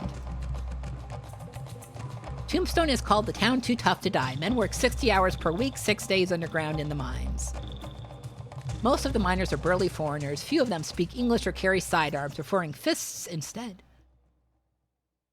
Tombstone residents are cowboys, gunmen, and merchants, as well as miners. Many of Tombstone's cowboys are rustlers, thieving cattle from Mexico. Old Man Clanton is leader of the pack. Old Man Clanton and his men are the strongest fighting force beside the army outpost. In 1881, they waylay a pack train of Mexican smugglers, killing some and escaping with silver, stock, and liquor. 10 days after robbing the Mexicans, Clanton and 4 henchmen are ambushed and killed. A confirmed wild man, Curly Bill Brocious. The fuck is Curly Bill Brocious? Takes over the game. John Ringo is among the rustlers. John Ringo. Aiming to clean up Tombstone, Wyatt Earp and his brothers organize a law and order league. John Clum, good name, editor of the Tombstone Epitaph, supports their efforts and writes editorials which make the Earps famous. The position of sheriff is constantly in check over scandals and political battles. The sheriff keeps 10% of all Tombstone taxes, $30,000 to $40,000 per year. Holy shit. Wyatt is hired and fired as deputy sheriff. He takes up work as a shotgun guard for Wells Fargo. Virgil Earp becomes marshal when his predecessor is accidentally shot by Curly Bill. He does not win a second term. Clum is appointed mayor, but the governor does not appoint Wyatt sheriff, as everyone expected he would. 3 masked men bungle a train robbery in 1881, killing 2 innocents. Doc Holliday and several cowboy friends, including the Earps, are accused. Supposedly, Wyatt masterminded the operation. What the fuck? The cowboys rumored to have helped him in the train robbery are shot while trying to rob a store in Eureka, New Mexico. Doc Holliday slugs Kate Elder when she claims she might inform on him. Oh shit! Kate spends the night drinking with the sheriff. She signed a statement implicating Doc in the robbery and murders. The sheriff seeks out Doc and arrests him. Doc posts $5,000 bond and is released. The Earps jail Kate and hold her until she is sober. At the trial, Kate says she was too drunk to know what she signed. Doc Holliday, still free on bond, swears out a warrant for the arrest of Kate Elder. Kate! Kate, no! Elder is charged with threatening the life of Doc Holliday. Kate leaves town and disappears. She lives the rest of her life as Mrs. John Holliday, but never lives with Doc again. The fuck, Kate? Run! How would you handle Doc Holliday if you were Kate? Form a gang. Sheriff Barron is interrupted from his afternoon shave at the barber shop and informed of a pending Clanton Earp shootout. Behan finds Frank and Tom McLaury, Ike and Billy Clanton, and Billy Claiborne in a vacant lot behind the OK Corral. The sheriff orders them all to surrender their weapons and come away peacefully. Only Frank and Billy have 6 shooters. They claim to be just leaving anyway. They're like, we're on our way out, don't worry about it. The Earps approach, Behan meets them and says he has disarmed the others. The Earps ignore Behan, whatever, and continue walking forward until they are in the midst of the group. Talk is cheap, dialogue is sparse, guns are drawn and fired. Wyatt shoots at Frank, the most dangerous, killing him, but Frank fires at Doc, nicking his holster, cutting his hand. Tom, with his arms raised to surrender, is pulverized by Doc Holliday's shotgun. Billy, 19 years old, takes 2 bullets, but keeps his trigger finger active. Virgil Earp takes a bullet in his leg. Morgan Earp is shot in the neck, blowing out a piece of vertebra. Jesus. Morgan screams. Blood spews from his neck like a fountain. 2 morphine shots ease him for the time being. The famous shootout at the OK Corral is over in less than 1 minute. 3 days later, the Territory of Arizona charges Doc Holliday and the Earp brothers with premeditated murder. The Earps are dismissed of their civic duties as marshals. Each one is released on $10,000 bail. Ike Clanton is the most hated of all involved, but he begs for his life at the shootout and is spared.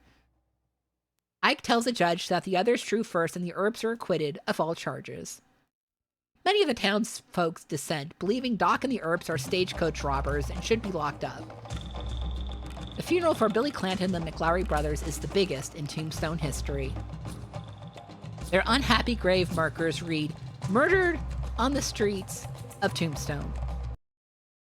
Inclined to legitimize yourself, you are considering moving into a civic position. Marshal?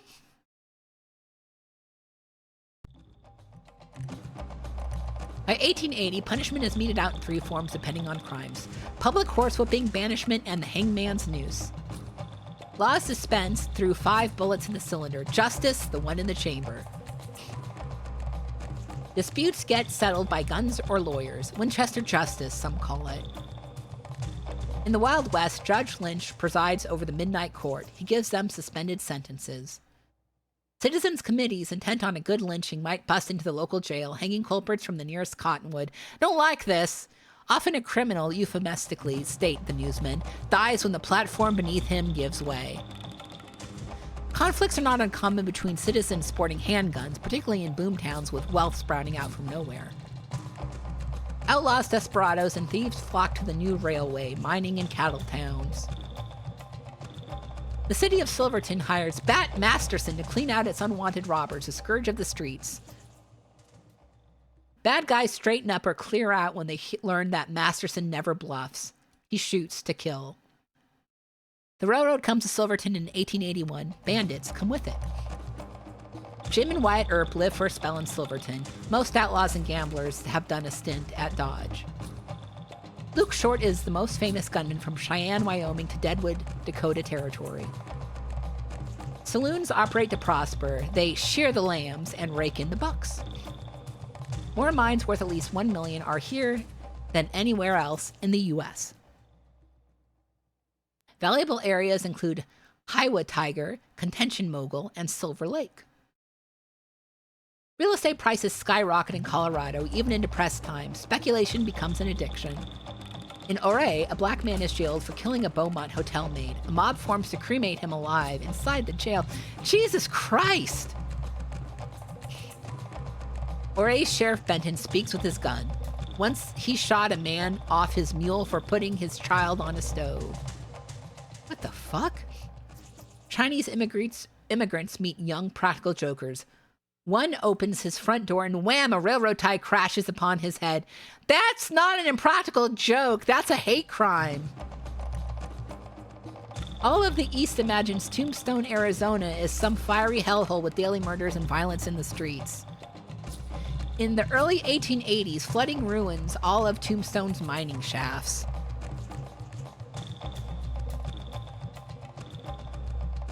Moralizers shut down gambling halls almost everywhere throughout the once-time Wild West in the late 1880s. A gruesome edutainment. What's your standing with Tombstone, Arizona, given a rough and tumble, realistic Wild West background? It's wealthy.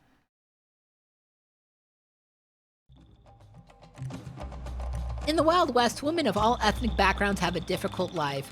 Some take up sharpshooting and crime.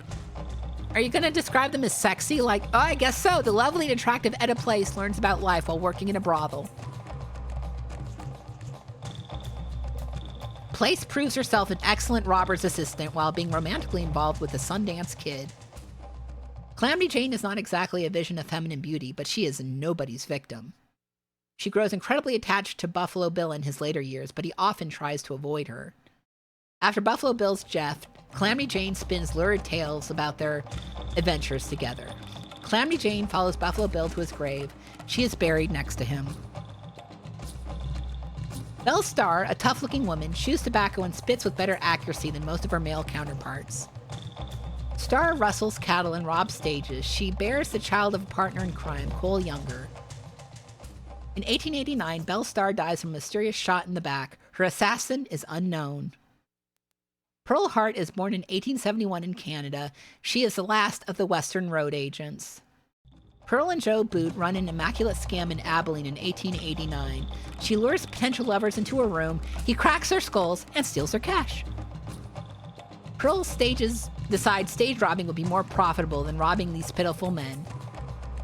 She cuts her hair and dons cowboy clothes, then she holds up a stage for $400. While making her getaway, Pearl gets lost and trickles back to the stick-up area. She is caught by a posse. Pearl invents a sad story about how she was only stealing the money to help her poor bedridden mother, and she is released. A furious judge realizes her trickery and has her rearrested for carrying a gun. Yeah, I also expect them to do the sexy mouse description from the fandom wiki. Pearl is sent to the Yuma Territorial Prison. There she convinces a warden that she is pregnant.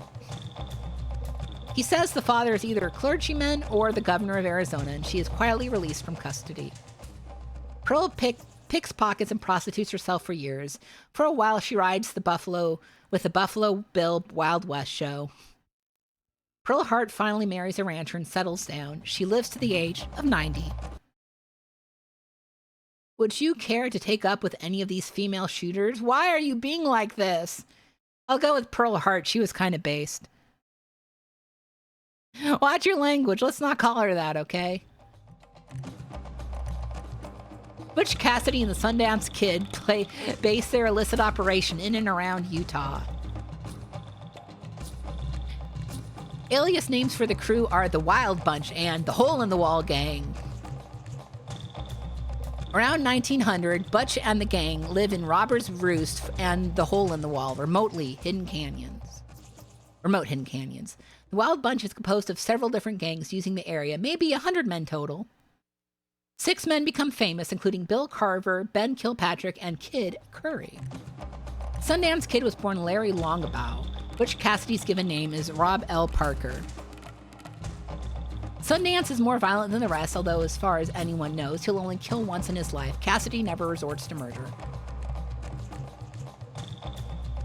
Cassidy and Sundance travel across all of North America and visit other countries as well. This game is not chill at all. They make a hobby of using new and different names. Sometimes they switch names with each other. Cassidy, born in Mormon in 1866, is the undisputed leader and organizer of the gang. Butch Cassidy gets his name from a horse thief teacher, and by 1890, he is the head of the thriving Hole in the Wall gang. A tough sheriff apprehends Cassidy in 1894. Cassidy spends 2 years in the pen. The governor releases Cassidy on his word that he will leave and never return to Wyoming. In 1895, the Sundance Kid kills a deputy sheriff and rides from Sundance, Wyoming to Hole in the Wall. Kid Curry makes his debut to history in 1894 by badly wounding a U.S. deputy marshal. Laura Bullion, Annie Rogers, and Etta Place are in constant contact with the Cassidy gang. Etta has a special attention for Sundance, and maybe Butch too, but Butch rarely returns her affections. Cassidy is somewhat shy and is probably intimidated by the beautiful and witty Etta. The Wild Bunch take their first bank loan in 1896 at a bank in Montpelier, Idaho. 1 year later, the Wild Bunch holds up a paymaster at a mine near Castle Gate, Utah. They make away with $8,000. The robberies committed by the Wild Bunch are well-planned and non-violent. Cassidy and his cohorts make robbery glamorous, using clever disguises that lend themselves to national headline news. The increase in risk is equivalent to that in returns. They go for a massive heist at a bank in Belfourche, South Dakota. The incredible take for the disguised Cassidy gang members is $30,000. Officers appear at the Hole in the Wall, but are unable to acquire accurate names or descriptions. Butch Cassidy and the Sundance Kids are real pros at what they do. How have they become a sensation? Disguises.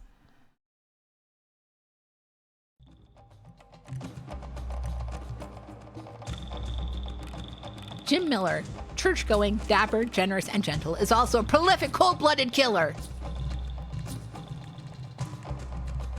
In Pecos, Texas, after gaining a In Pecos, Texas, after gaining a notorious reputation, Jim says his murderous days are over. He buys a hotel and resigns himself to a peaceful life. Problem is, he's made many enemies, including the local sheriff. Sheriff Frazier approaches Miller from behind and shoots him. The bullet seems to bounce off Miller's black coat. Frazier fires again, and this time the bullet lands in Miller's right arm. Miller draws with his left hand and fires. An innocent bystander is nailed. Frazier shoots again, and Miller is hit in the abdomen. A heavy iron plate sewn into his coat lining saved him. Frazier loses the next election for sheriff by a landslide and leaves town. Miller and Frazier meet again 6 months later while Frazier is in the Pecos on business. Another shootout ensues. Jim takes bullets in his arm and leg, then Frazier rushes him and shoots him in the heart from point blank. The bullet bounces off. Frazier is daunted by Jim's metal coat, and he gives up, running away. As a toy in Texas gambling table in 1896, Miller eliminates Frazier with a shotgun laid across the top of the saloon door. Miller's preacher testifies for his good character, and Miller is acquitted. After 1990, Jesus, Jim Miller's killing spree continues, aimed at friends and foes alike.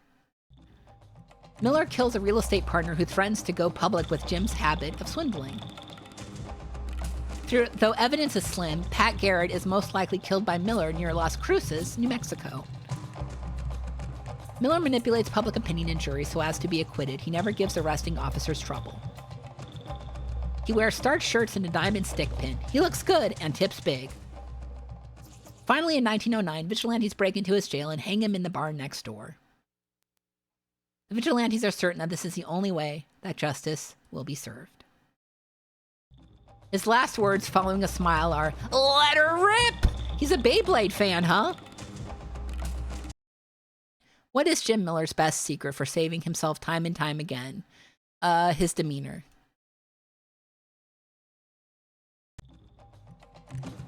The Johnson County War is the largest grassland war of the latter 1800s. We should be nearing the end, I swear. For 2 decades following 1870, Wyoming is a land of cowpokes. The area is controlled by Scottish and English ranchers. Most landowners live far away from their own ranches. The cowboys are used as serfs. The Wyoming Stock Growers Association dominates the territory in political theory and in practice. The Stock Growers Association is composed of foreigners, railroad owners, and other corporate businessmen. Cattlemen are in high demand. Realizing their own worth, cowboys strike and demand $40 a month for everyone. Hey, striking cowboys. The strikers are terribly individualistic and are unable to hold together. Aww. Leaders are banished from their own ranches. Mavericking becomes widespread. Cowboys take mavericks, the unbranded calves that are abandoned or lost from the herd. The Stock Growers Association lobbies and the state passes a law criminalizing the act of keeping abandoned calves. Big ranchers quit honoring grub line riding. Unemployed cowboys ride ranch to ranch in the off-season. The cowboys expect free food and accommodations while they wait for the spring roundups. The new rule is 50 cents a meal. Cooks hate asking for money, then turning broke men away. The cowboys certainly hate it. Even the honest cowboys have no choice but to begin rustling and mavericking. The association tightens its steel-fisted grip. Now even small ranches become targets. Detectives hired by the association show up on the small ranches, causing trouble. Courts acquit the cowboys taken by stock growers detectives just because the juries are comprised of pure cowboys. The association gains no ground through legal maneuvering, so it begins lynching and ambushing. As a lawyer, you are approached by the Stock Growers Association in Wyoming to help take over the territory's small ranches. I will be ethical.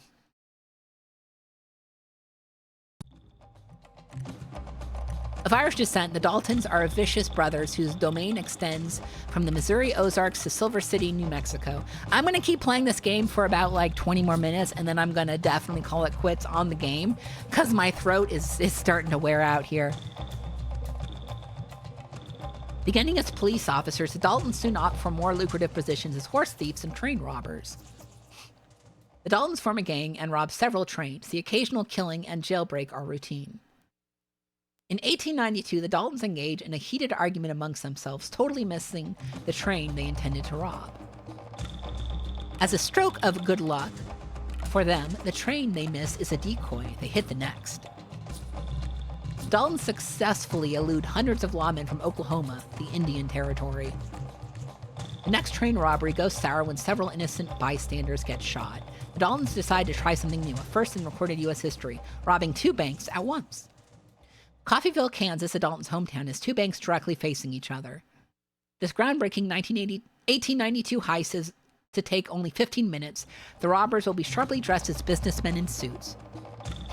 Even when disguised with false whiskers, the Daltons are recognized. People of the town know to expect them. A call to arms goes out. Hardware stores pass out weapons, and the Dalton gang is surrounded. Emmett and another Dalton somehow escape from the rear of the biggest bank with $21,000. Some well-to-do citizens are shot as the Daltons run for their horses. One Dalton and several assistants across the street at the smaller bank are killed.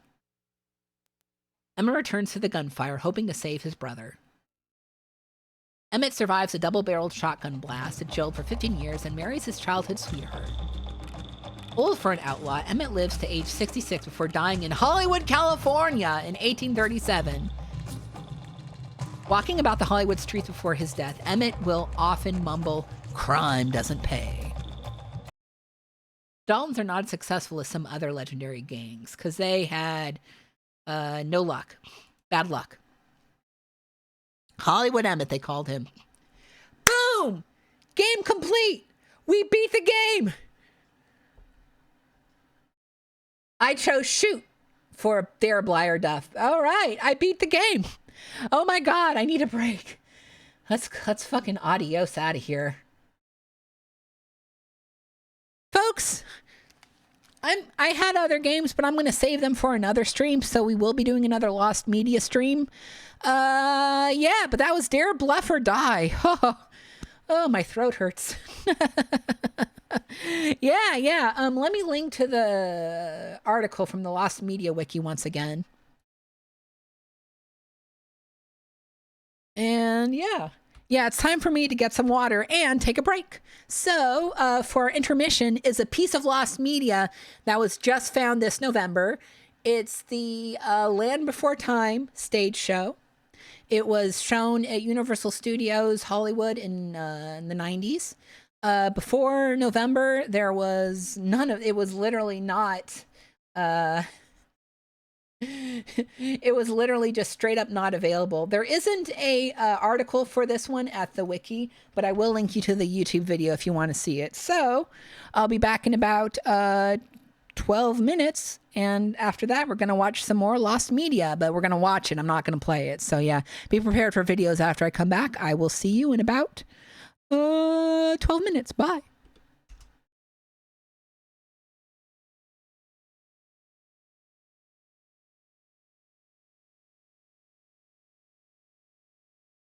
Play, and each new day became an adventure in the land before time. Let's join Littlefoot and Sarah in a game of hide and seek. Sarah is it, and Littlefoot needs a hiding place. Did you see anywhere that a long neck might hide? Okay, Sarah, it's my turn to hide, and it's your turn to be it. Does anyone see a good place for me to hide? Where? Oh, in there? What a great idea! Don't tell Sarah where I am. She'll never find me in here. Okay, Sarah, I'm ready now. Come and find me. Okay, Littlefoot, here I come. Now where can that long neck be? Hey, does anybody know where Littlefoot is hiding? Come on, you can tell your friend Sarah. Where? Oh, in there. Hey, I got an idea. Let's play a joke on Littlefoot. Everyone, on the count of 3, stomp your feet 3 times. Ready? 1, 2, 3. What's that noise? Sarah, is that you? Oh, I'm stuck. Oh. Come on, everybody. Let's do it again. On the count of 3. Ready? 1, 2, 3. Gotcha! Doris! Oh. Hey, Sarah, how'd you find me? Gee, Littlefoot, I never saw a log with a tail before. You know, playing hide and seek with you is always lots of fun. That's because we're best friends. Yeah, we're bestest friends.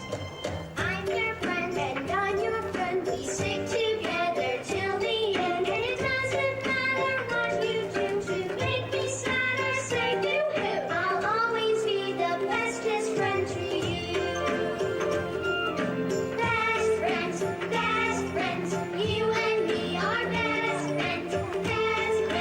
Best friends, you and me are best friends. I'll always be the bestest friend to you.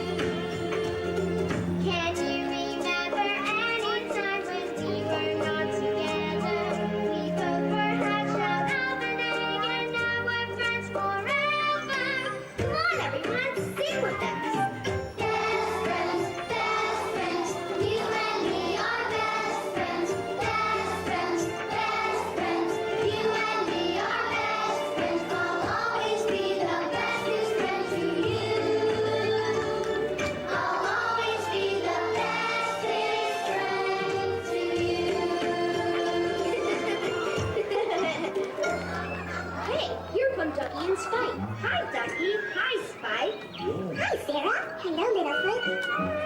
Hello, me too. Hey, it's Petrie. Petrie, watch out for that tree. What tree?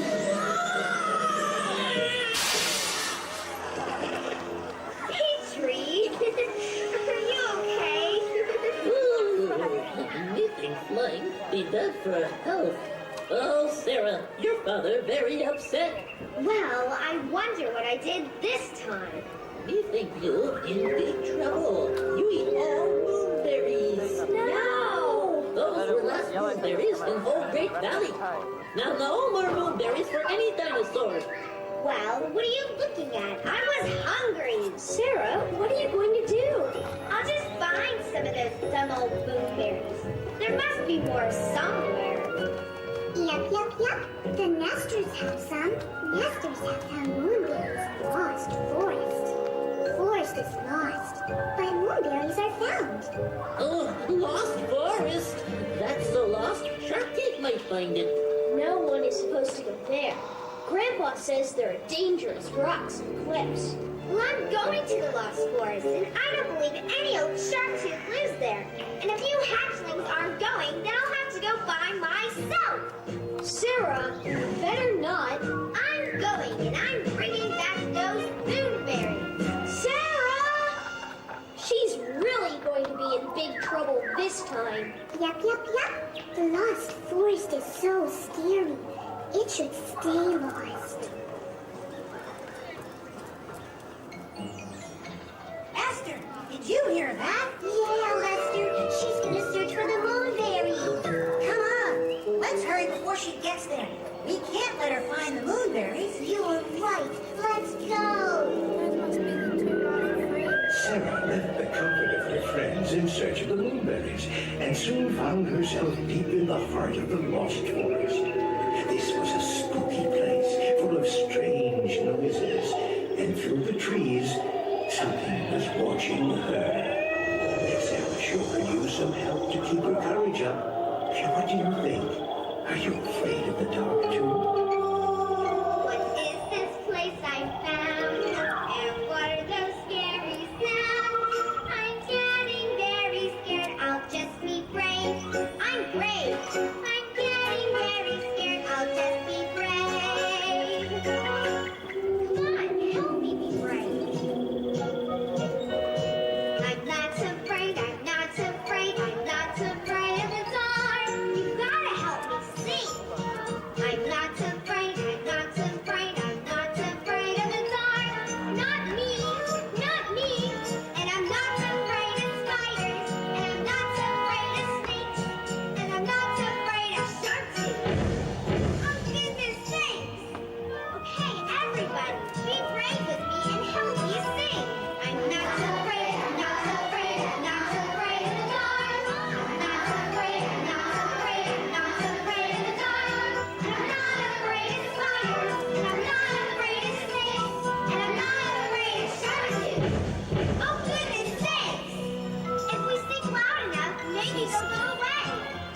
I'm not afraid. I'm not afraid. I'm not afraid of the dark. I'm not afraid. I'm not afraid. I'm not afraid of the dark. I'm not afraid of spiders. I'm not afraid of snakes. I'm not afraid of sharks.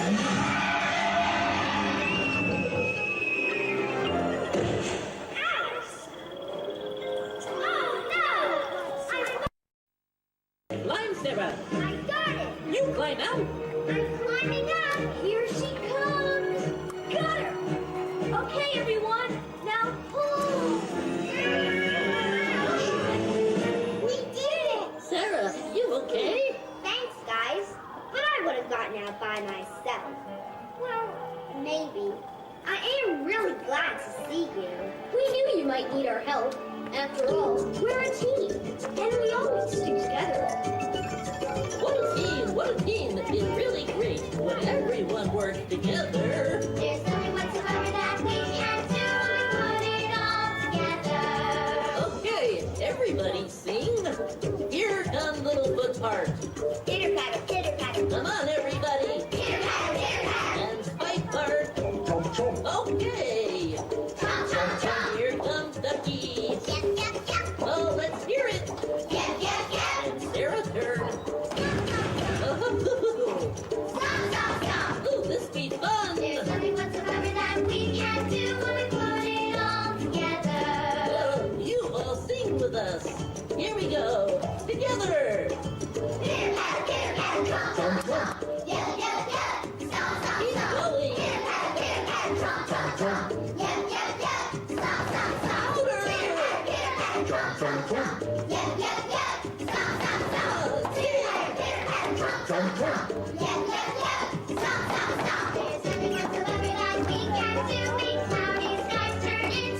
Make something gold, shiny blue.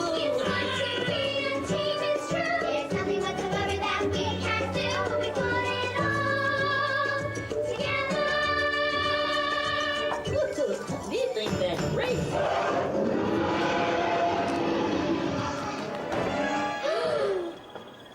That was a good roar, Lester. Be quiet, Esther. They're gonna find us. Oops. Let's get out of here. Something strange is going on. I'm not sure what it is, but we've got to find those moonberries. Come on, everybody. Right behind you. We come too. I will search too, yes I will.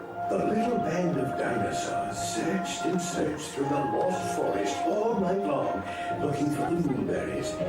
But sometime just before daylight, Littlefoot was separated from his friends. Sarah and the others returned to their home and could do nothing but wait for the return of their brave young friend. And they were just about out of hope when all of a sudden... It's Littlefoot. He's back. Littlefoot's saying. Look, he finds moonberries. Hooray for Littlefoot. Hooray!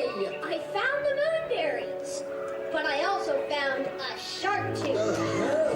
Okay, Lester, come on out. You too, Esther. They were pretending to be a shark tooth? Go ahead, Lester. Show them. Okay, here goes. Pretty good, huh? He's such a show-off. Well, I knew it all along. Why you want to scare us? We're nesters, and we need to eat moonberries to stay healthy. The other dinosaurs can eat grass and tree stars. We didn't want you to find the berries, so we tried to scare you away. But Littlefoot found us and promised that you would never eat the moonberries again. Well, I do like them, but I promise to. Then it's settled. We'll all help keep the moonberries safe for the nesters.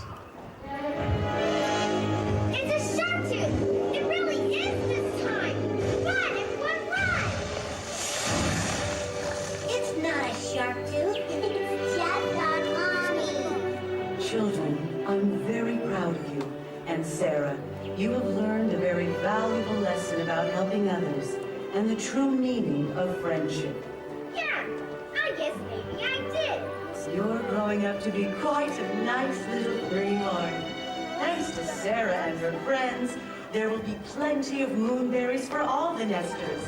And maybe once in a while, a special treat for all of you. Yay! Lester and Esther, we'd be happy to have you as our new friends. Wouldn't we, everyone? Yeah! Come on, everyone, sing along.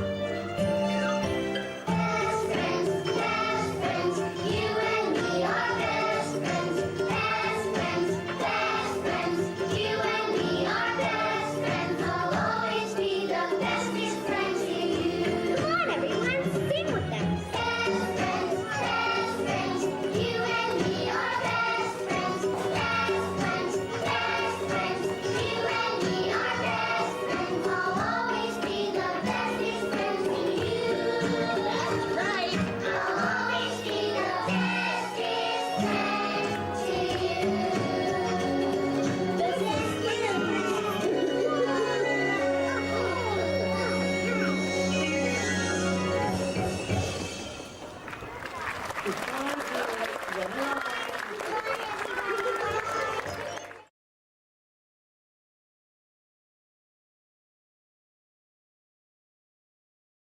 I'm back. So, oh my God, my voice sounds so tired. But did you all enjoy that? Yeah, that was just found this year. That it had been long lost in and much sought after in the Land Before Time community. The Land Before Time community was going nuts over this. So yeah. I really like the costumes in it, though. I thought the costumes were really good, and I wish they would have been walking around. Thank you, Lochno. Happy New Year to you too. All right, folks.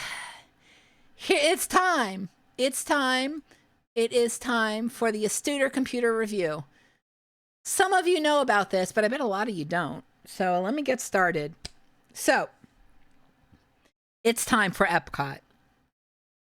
It's time for Communicore, and it's the 80s. You are Disney, and you have just been asked by the company Sperry Univac to make a computer-themed show showcasing the power of computers and how cool computers are and how computers are great and how computers actually run Epcot. So, okay, you know.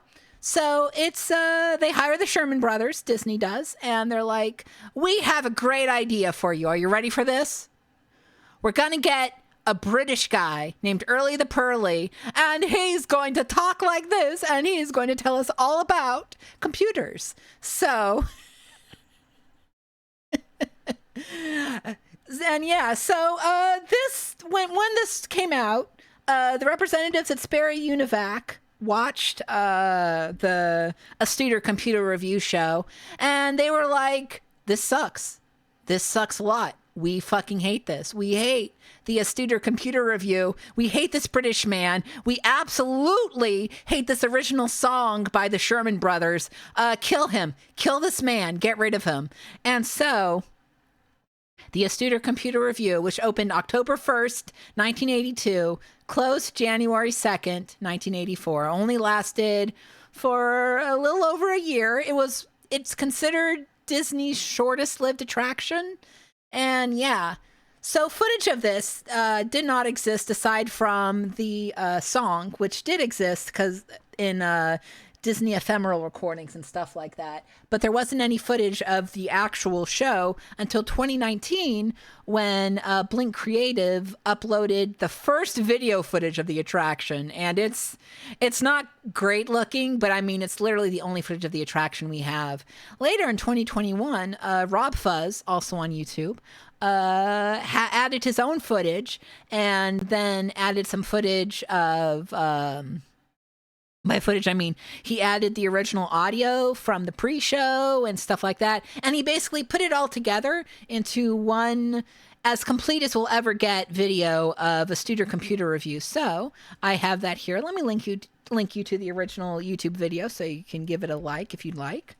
And now it's time for the extremely rare, as in like super rare, Astuter Computer Review. You see, my friends, the computer makes life easier. My friends, saves me time and headaches too. He sorts things out, analyzes in a shake. My enormous problem to him's a piece of cake. He's got a great big memory like an elephant. Utilizes knowledge without end. That's why I'm a router for me computer. Yep, there's a Sperry logo. Everybody needs a friend. What? Hello, and welcome to the Astuter Computer Review, presented by Sperry. You are looking at the supporting cast in Epcot Center, the computers that help run and monitor every show you see in Future World and World Showcase. Yes. Right now on the overhead screens, you can see some of the shows in progress. And wait a minute, excuse me, Central, can we see that last one again? Repatching World Showcase Entertainment. Now here's an odd act from the United Kingdom Hub. Let's take a closer look. Cheers!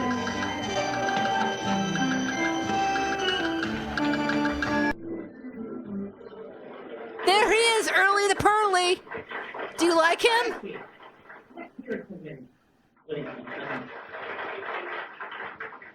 Oh, hello.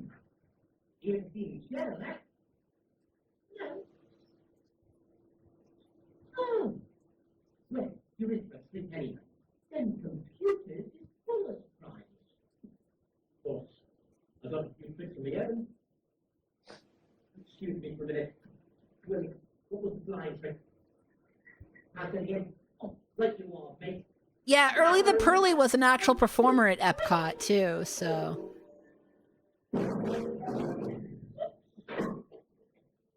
Exactly what I had in mind.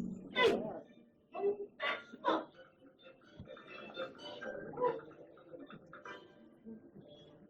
So what you're missing out now is a pre-show video that no one's recorded the footage of, or at least that we know of.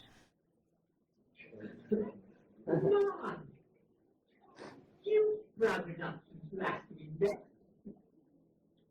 Do you like Early? I love Early the Pearly so much. Can you hear me up there? This here room is what you might call the electronic part of it. Yeah, he's so gay looking. It's so funny that Disney was like, Sperry Univac, we know how we're going to promote you with a gay hologram. So I'm pausing for a second. What you don't know here is, and it's hard to tell, is they're using a Pepper's Ghost effect, which is a really old, as in like 1890s old, way of producing a hologram in which you're using a mirror to kind of project and a pane of glass to kind of project an image that makes it look like a hologram. So what's happening now is Mr. Early the Pearly is kind of projecting himself all through the Computer Central. What you're looking into is the actual Computer Central, the actual computers that run Epcot. So he's actually dancing and prancing and mincing about the actual inner workings of Epcot here. This here is just part of the picture. Oh yeah, there's Pepper's Ghosts are everywhere. They're very popular. At the big job around the whole of Walt Disney World. Fact is, we'd never be able to manage it all if we didn't have. But yeah, see, it looks like he's like dancing on the stuff there. Computers come in. Yeah, this is for any gay man who minces around computers, aka me. Nice trip. You see, yeah, no, it looks really good, is the thing. The computer makes life easier. Saves me time and headaches too. He sorts things out, analyzes in a shake. My enormous problem, to him's a piece of cake. He's got a great big memory like an elephant. I do this on my computer. Analyzes knowledge without end. That's why I'm a router for the computer. Everybody needs a friend. Where'd he go?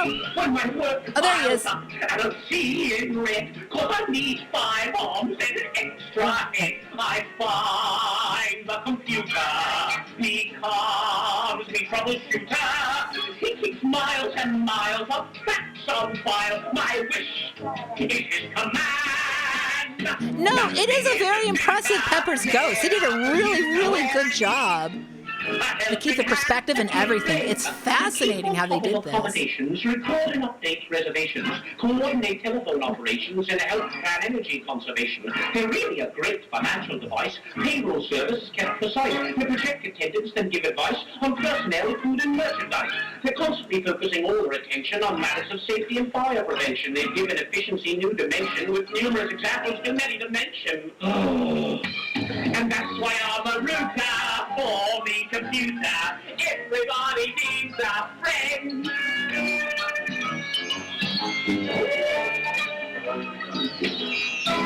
You see, my friends, the computer does the drudgery. Leads me to even better things. I push some buttons and in off a mellow. But once a sticky wicket becomes an easy go. He's got this great big memory lock.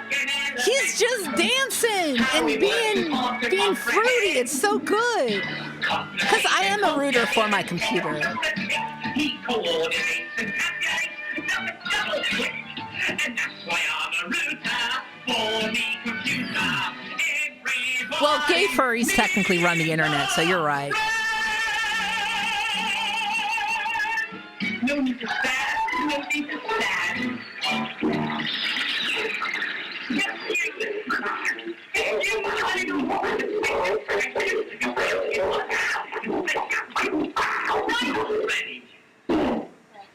It looks like it's time to introduce big pals.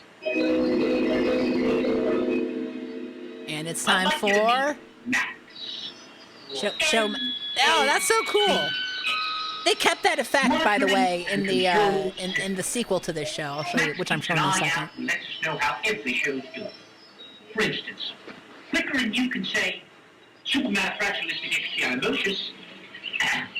Anyway, Flicker and you can say that. Max can check any of the soundtracks playing right now around. Yeah, the computer song and being online song are very similar.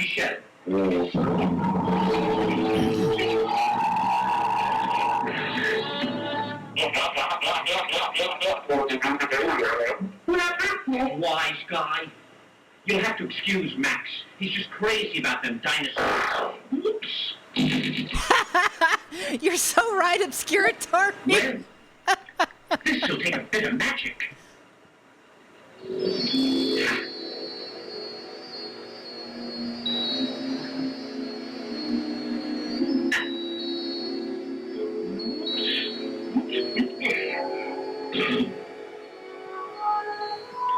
Well, Sedma, we're being rooters for our computer. Here's X, and that's not right, Gov.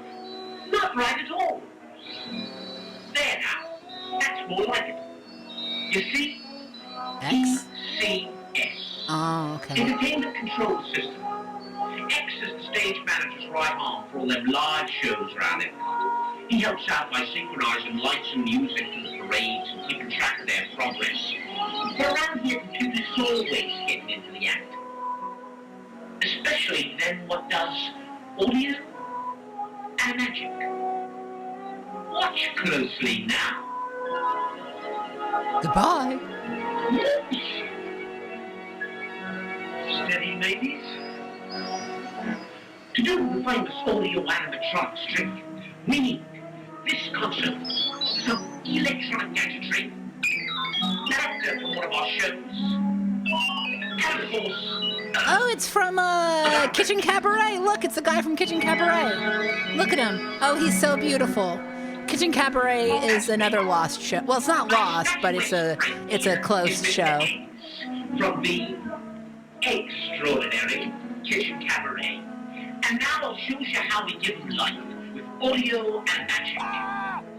It's kind of like Pasta with all sorts of different sauces. I rehearse the star, using all these buttons and knobs. The computer remembers my every move and sends them on to the actor. Watch now. What? What on the set? Lights, camera, action!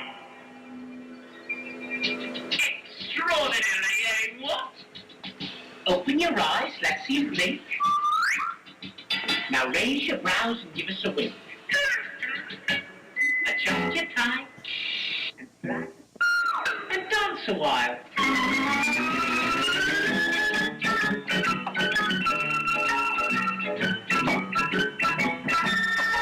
Dance, egg, dance. Man, Charlie's looking good. Mr. Eggs and all our audio animatronic shows take their cues from the folks that program the equipment what's in this room. They really help use the magic in our world here. And you know what? I'll bet your computers is already doing some pretty amazing things in your hometowns too. Maestro, one more time. Sing along if you know the words. You see, my friends, the computer makes life easier. Saves us time and headaches too. He sorts things out and analyzes everything. My enormous problem For him's a piece of cake. He's got a great big memory like an elephant. Utilizes knowledge without end. Complicated computations take him just a kick. He coordinates and tabulates and nothing tells straight. And nobody is masculine, feminine, or neutral. I got a friend in mind. Computer!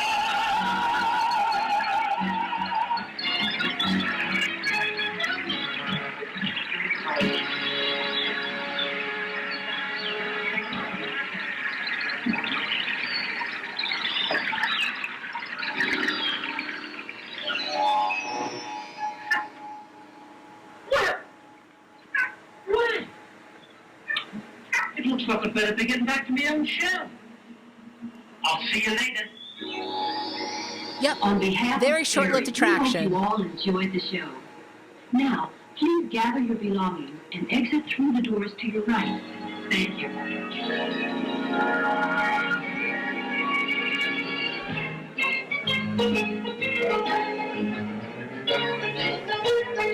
Yeah, there's no Lost Media Wiki article on this, which is really surprising because literally footage didn't come out until 2019.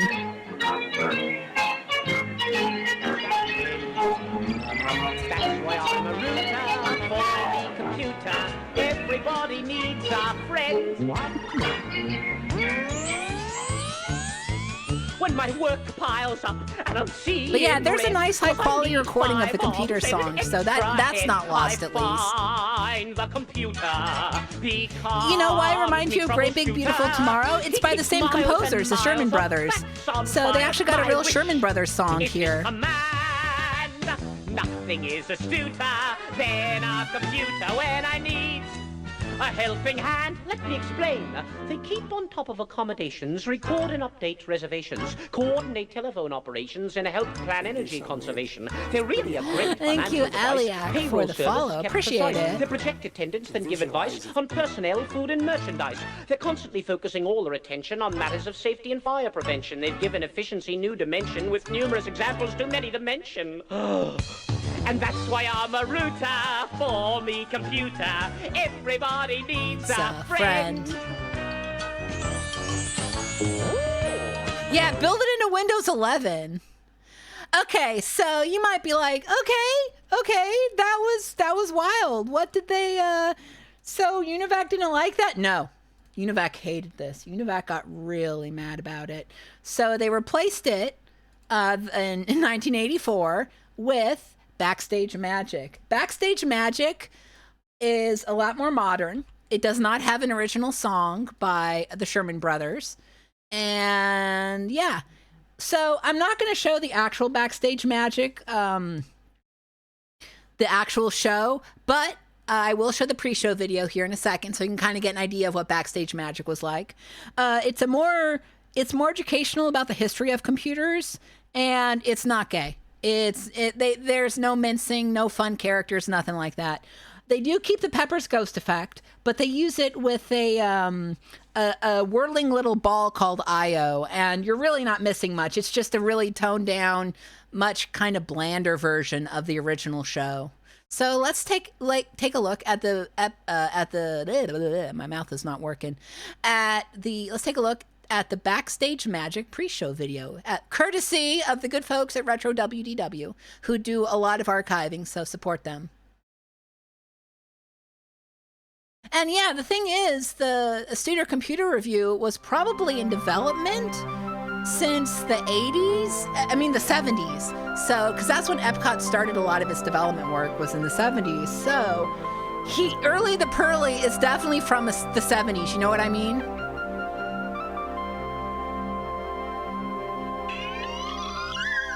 There's Io, the guy that replaces Early the Pearly. He doesn't talk. He has no accent.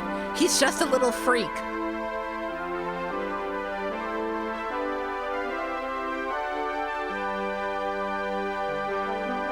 Yeah, I liked as much as I like Early the Pearly, I do understand the Spare Univac complaint that the attraction itself wasn't very educational and they wanted something more about the history of computers and things about how computers work and less Early the Pearly mincing around on the equipment being like, I am the Early and I am gay. Here is an egg.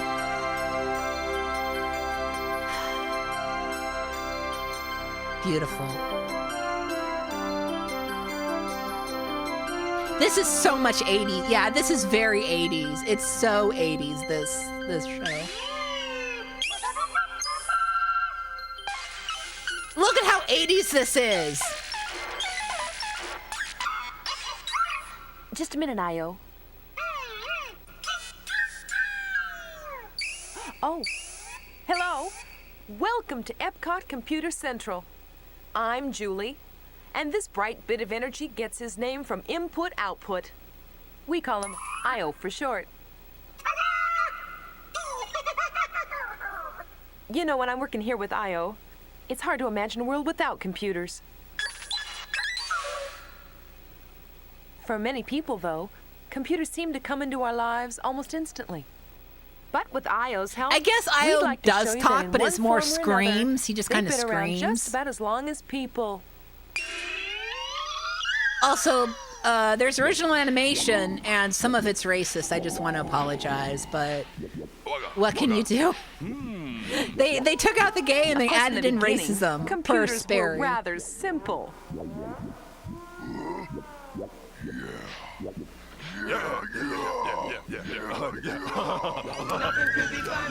From that humble, rocky beginning, calculating devices gradually became more sophisticated. And so it went. By the late 1800s, calculating machines were helping many of us. But even so, they were only as fast as the person using them. In fact, it took 7 years to tabulate the U.S. Census back then. Fortunately, a breakthrough occurred. It came in the form of a card. A punched card. Now, because of tiny perforations, information could be fed in and out of the machines at the unheard of rate of 50 cards a minute. The next step, electric tabulating machines. For decades to follow, they would handle the big business of numbers. But something even bigger was looming in 1946. Ladies and gentlemen, weighing 30 tons, filling a room 30 feet by 50 feet, packing the punch of 18,000 vacuum tubes. In this corner, ENIAC, the electronic numerical integrator and computer. Yes, Yeah, the that room typewriter had was its taking first away his life electronic force. computer, capable of performing an amazing 5,000 calculations a second. You hear that? 5,000 calculations a second. But who can afford it? Huh. Why, you've got to be a scientist just to turn it on. And besides, it's impractical as a gift, too. ENIAC had a few rough edges, but it paved the way for a new series of computers. The UNIVAC family was the first to use magnetic tape instead of punched cards. Yes. So, pausing. So you can also see why UNIVAC probably really liked this. Early the Pearly didn't mention UNIVAC at all. Early the Pearly was just dancing and prancing and sashaying all over the place, but had absolutely nothing to say about computer history or UNIVAC or Sperry or anything. That he was just like, hello, everybody. Computers had come a long way from those first rocky beginnings. Now the next challenge was the vacuum tube itself. Hot, bulky, expensive, and unreliable. Then another breakthrough, one that would change the course of history. It was called the transistor. Transistors! These solid-state switches were 10 times faster and 100 times smaller than their clumsy, fragile ancestors. Soon after, entire networks of transistors were being packaged on plug-in printed circuit boards. The miraculous realm of miniaturization was next, with integrated circuits, where vast transistor networks were etched onto tiny chips. Today, we can fit an entire computer on this single microchip. Yet it costs only pennies to make, works faster, and stores more information than the million-dollar computers of yesterday. Together, these advances are bringing astonishing benefits to everyone.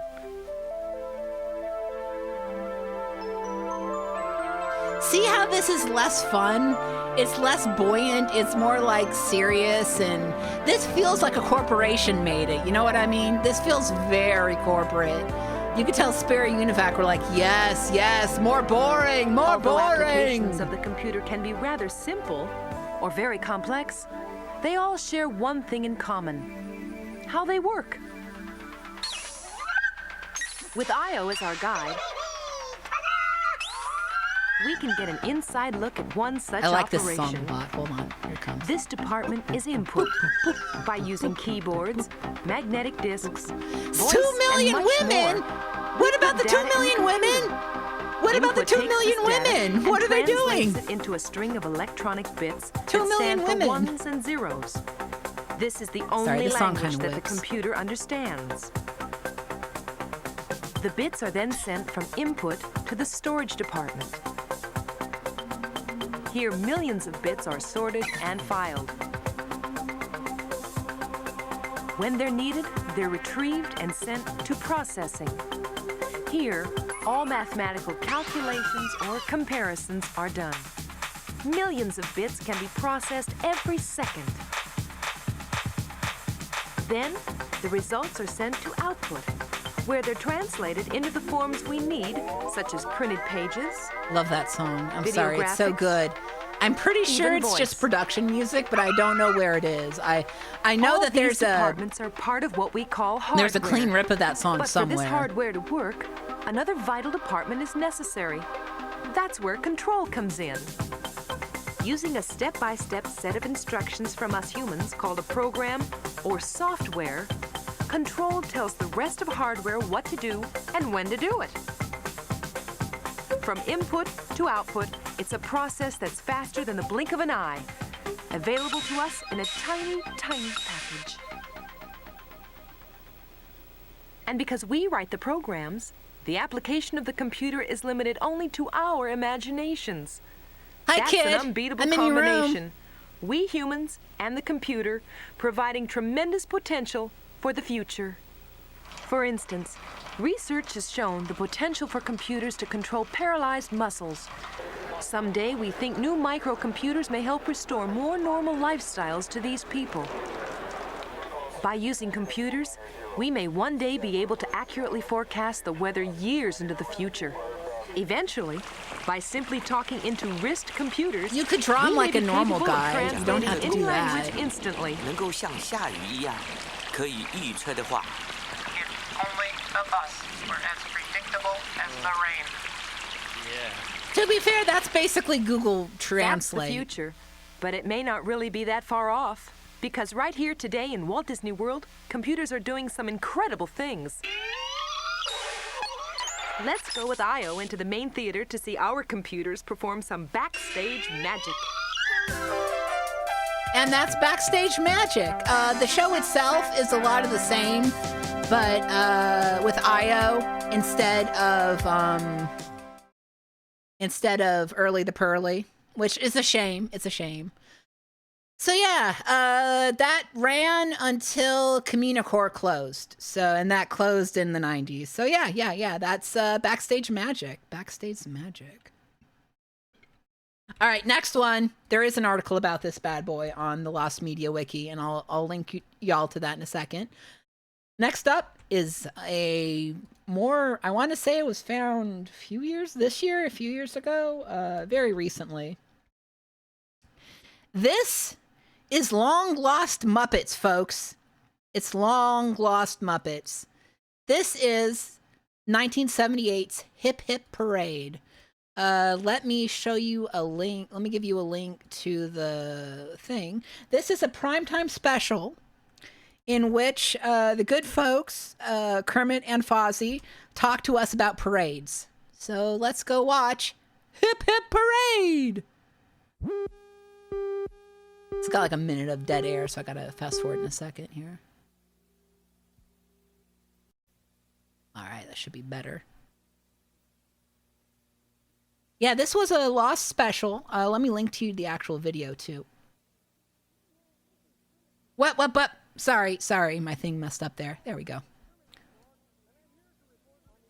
Hi-ho, this is Kermit the Frog, and I'm here to report on the Thanksgiving Day Parade here on public television. And today we're standing on Central Park West near 77th Street, and we're about to, what is it, I'm Fozzie? sorry I'm late. Hi there, this is Fozzie Bear. This is Fozzie Bear, I'm yes going it to is. help Kermit report. You're going to help me report? Oh, the parade's over. No. The parade, I'm sorry. The parade hasn't started yet, Fozzie. What? The parade hasn't started yet. This is a pre-parade report, folks. Yeah. A pre-parade report. And today, what? Kermit? What? That's not real, is it? Well, that's not a real street we're in. You don't have right? to tell them. It's I mean, what is that? A slide? That's chroma key. It's what? It's chroma key. It's a television technique. Very impressive. With all the television techniques available, folks, we're going to do a pre-parade report. Yes. Right here on this program called Hip Hip Parade. Hip Hip Parade.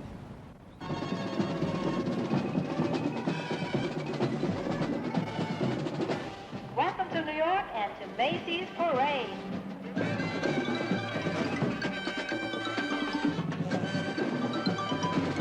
I want to say that the Muppet fandom is big enough that most of the Muppet stuff is like recorded out To there. start off the celebration of the most American of all holidays, Thanksgiving Day. Yeah, hip hip parade! Now, Fozzie, have you ever thought about who puts this whole thing together? Well, who doesn't? Well, that's what we're going to tell you. Really? Because that's what this report is about. Wow. How does the dragon fly, for instance? How does that dragon fly? We will tell you in a little while. Ah. Who brings on the clowns? Who does bring on the clowns? Where do the floats come from? Where do they come from? Who makes it all such fun? I don't know. Tell me. Well, we wondered about that, and liking the parade as much as everybody else, we took a look behind the scenes, and we're going to take you back there with us. Oh, terrific. I wish they were doing the real Macy's Parade. Kermit, look at this. Yes, that's Central This is Park great. West, I looking in really other like Hip directions. Hip Parade, by the way. Technique? Yes, indeed, folks. Modern technology and editorial television media journalism blend in a wonderful thing to make this, dull. No. It's This is going to be... dull. Oh, but it's going to be very exciting, Fozzie. This is an empty street. There's no balloons. There's no bands. But there's we're no going to clowns. show you. We're going to show you how this whole thing gets started. You mean backstage? Yes. You mean? Join the Muppet crew. Being Muppets Pilled Rocks. That's true, Fozzie. Hey, terrific! We're going to take you back in time to the night before Thanksgiving. And we see the balloons and the clowns. We'll see what happens and how the floats get here. And how they're blown up, all the balloons. Yes, indeed. And that, all the people and the bands just and the watch music. This. Just oh, watch terrific. this, Fozzie. Where? Right here. Right here. Oh. On the night before Thanksgiving, this is what most of New York streets look like while the city sleeps. But there are things going on that you wouldn't even guess at. What? Tell me, what? Well, see right here, across the Hudson River in New Jersey, there's a convoy of floats has formed at the Lincoln Tunnel. Oh, yeah. And they're moving on Manhattan. They've been stored in warehouses in Hoboken. And they're all spruced up and getting ready for the big day. This is from 1978. Yes, the floats. You see, they have to get them all through the Lincoln Tunnel. And what's that? That is the Wauwatosa High School Band. The Wauwatosa High School Band? Yes, all the way from Wisconsin. Wauwatosa! From Wisconsin, and they're polishing up their numbers in the wee hours of the morning. They look terrific. Thank you, Got Cube, for the follow. Appreciate it.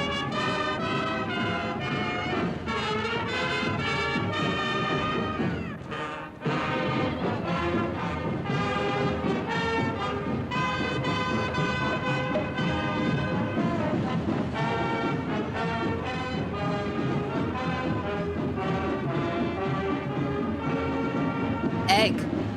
That's a turkey? That's a turkey? Yes, indeed. See, these are the same floats that we saw coming through the tunnel. Oh, I see. Yep. These floats, there's Smokey Bear. Smokey Bear? Uh-huh. He has a balloon. And these are the same floats that we saw Dr. coming Pepper! through the tunnel. And Dr. Pepper! Dr. Pepper! Dr. Pepper! Go back to Dr. Pepper! That's Raggedy Ann and Andy. This is fun. I like this. Isn't that wonderful? Why only once a year? How about every week? No, because it takes that long to get them ready. Oh. Bring back Dr. Pepper.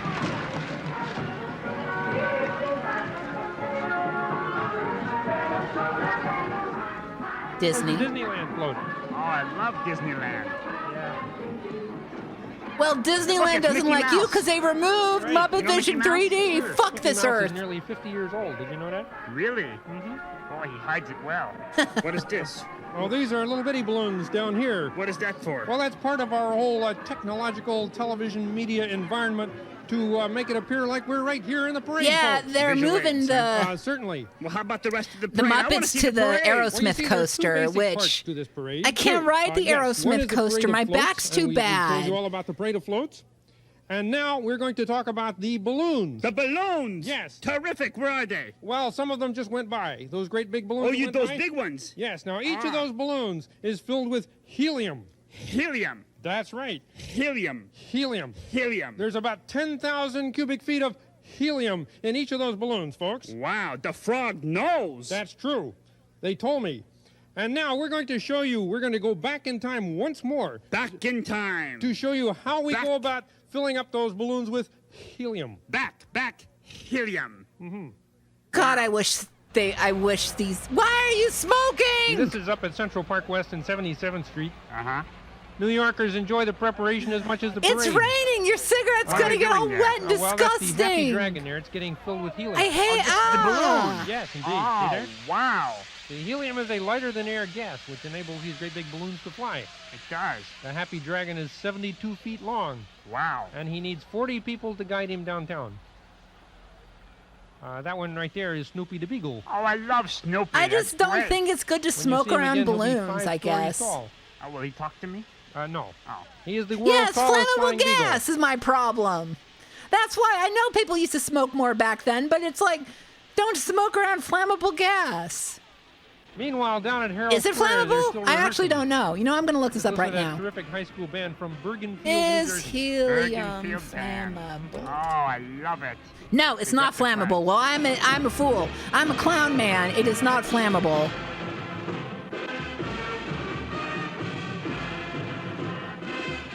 But there's Snoopy. The flying beagle. Snoopy. He's big. Yeah. Hi, Snoopy. What's that? Oh, see, that's a Sesame Street float. I know that. Look at that. I've seen you on that program. Oh, yes, I work on that show. Ah. Look, there's Bob there, and Yeah. Big Bird is on top. That's a kid show, And, isn't it? Yes, it's an educational show, though. Yeah. And there's Gordon there, Ah. and Susan. Oh, those are and, puppets. They're cute puppets. Oh, yeah, they're great puppets on that show. Cute, cute. And let's see, there's some of the Muppets, the Anything Muppets. There's Oscar in the Yeah. trash can. Is that Oh, him? there's Ernie and Bert. I don't know them. They're wonderful. Who else? Kermit! That's yes, you! That's true. You didn't tell me about you there. Well, I happen to be You got a balloon. Yes, I'm a balloon in the parade. That means that I must have a balloon somewhere there. Well, where's my balloon? Let me change the subject. Wouldn't you like to know what it's like to be a clown and how to put on makeup? Let Mr. Chuck, Basie's most famous clown, tell us how it's done. It's like riding a bike. Once you've done it, you don't forget how. And most makeup, it lends itself to the face. You're I right. mean, it Hydrogen becomes is very individual. flammable. Like, I was put the confusing exact it. I same just. thing that I've got on. It would be different on your face because your forehead. See, I have lots of forehead, so I can go real high and exaggerating the eye, which basically that's what we do. We exaggerate the eye, the smile, the nose. Our costumes are big and baggy. Everything is an exaggeration. Makeup varies each time you do it, according to how shaky the hand is. Yeah, You make a boo-boo I on didn't one know side, you Macy's gotta make had the same famous boo-boo on the other clowns. side. It can grow sometimes.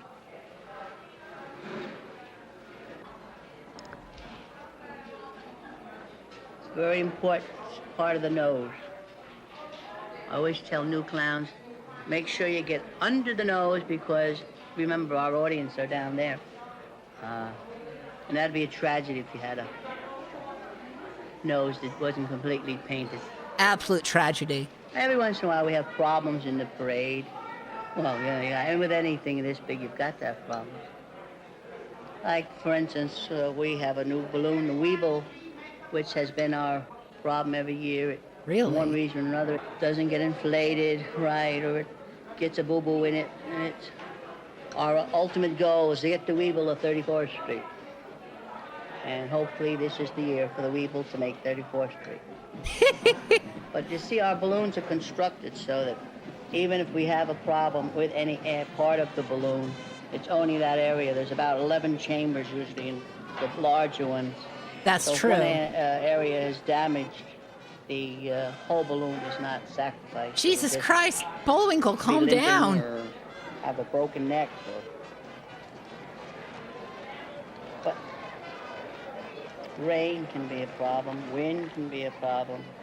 I've gotten off the bus literally 2 years ago and was chased down the street by one of the turrets from our castle. It was rolling and the wind was... So we finally got it up against the fence and chained it to the fence at the Museum of Natural History till our crew could get her and bolt her in position. Mr. Chuck has been doing this for a long time, but for Barbara Erickson, this is her first parade and first time as a clown. I do this because I love New York. It seems to be a part of being in New York. Being a clown is part of being in New York? Cool, I need to move to New York. People who have worked at Macy's for years and have participated in the parades for years said to me, you should be in the parade. You'll love it. You'll get parade fever. And as long as you're at Macy's, you'll be in the parade. There's magic involved. It's kind of like being in Disneyland in New York. And there's so much excitement. Last night I watched the floats being inflated, and I love it. And as you can see, there's so much going on that there's never a dull moment. And I'm most looking forward to the children in the crowds, which is why I wanted to be a clown. I could have done other things, but I said, no, I want to be a clown. I want to be able to have Exactly. If I was in New York, I could go jester mode. I'm looking forward to seeing the people along the streets, the children's faces lighting up, and the adult big kids' faces lighting up. Over 2,500 Macy's employees volunteer to be in the parade. They have an early start. Many get to the store at 6 o'clock in the morning. They get their makeup on, get into their costumes. Call it the Big Apple and occasion did their greatest clown of all, Mr. And then they have to get uptown and start finding their places. Fozzie. What? What are you doing there? I'm looking for the big Fozzie Bear balloon. Oh, no. Get out Sorry, of here. You have to watch Fozzie. this stuff. Yes, sir. Now, the There's a bunch of giant clowns balloons roaming just around. wait patiently. They're held down by nets and weights. I guess mine's way in the back there, huh? Anyhow, otherwise they would fly off into the trees. Uh-huh. But see, this is before the parade gets started. Yeah, a lot of the people who run the Macy's parade are actual, like, Macy's store employees, which, like, Mine's as big as that. imagine you're just some stock clerk, and they're like, all right, you got to wrangle Sonic this year. Guys who are coming along here. Macy's guys. Yes. Balloon captain. He's a balloon captain. Those are ladybugs. Oh, that's cute. Yes. And if you're small, some of the animals can be pretty frightening. See, those are great big bunnies. And there's Mickey Mouse. Watership down-ass Mickey bunnies. Mouse, he's just starting to come alive. Oh, hey, that's a nice walking shoe. Yes. Mm-hmm. Cute. Adidas shoe. And what's this? Here, this is my balloon. No. This is Mickey Mouse. Oh. He's getting off the ground. Oh, that's exciting. Mm-hmm. Yeah. You can always tell when something important is about to happen when you see the policemen all lined up like that, see? Wow, there's a bunch of them. Yes, they're waiting for their assignments. They're waiting for my balloon. I like the mice ladies. More of them. And the people here are waiting for it all to Kermit, start. that's you. Yes. Terrific. That's my balloon there. Wonderful. I must be close behind, huh? Well, maybe. maybe. That's wonderful. And there's see, it says the Muppets on the guys holding the Kermit balloon. Yeah. Isn't that neat? Boy, you got big feet.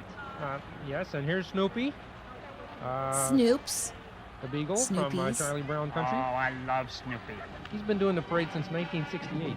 Oh, yeah? Mm-hmm. He still needs 40 people to hold him to get him downtown. What? Really?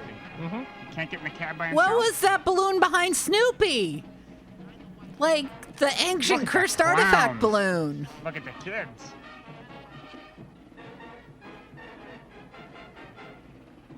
Yeah, that. What is that?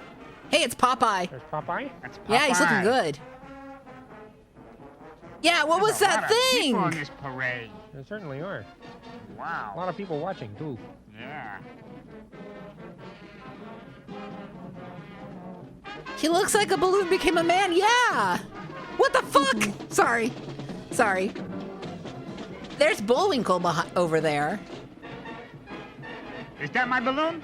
No, that's Mother Goose there. That's not my balloon. Who the fuck is that?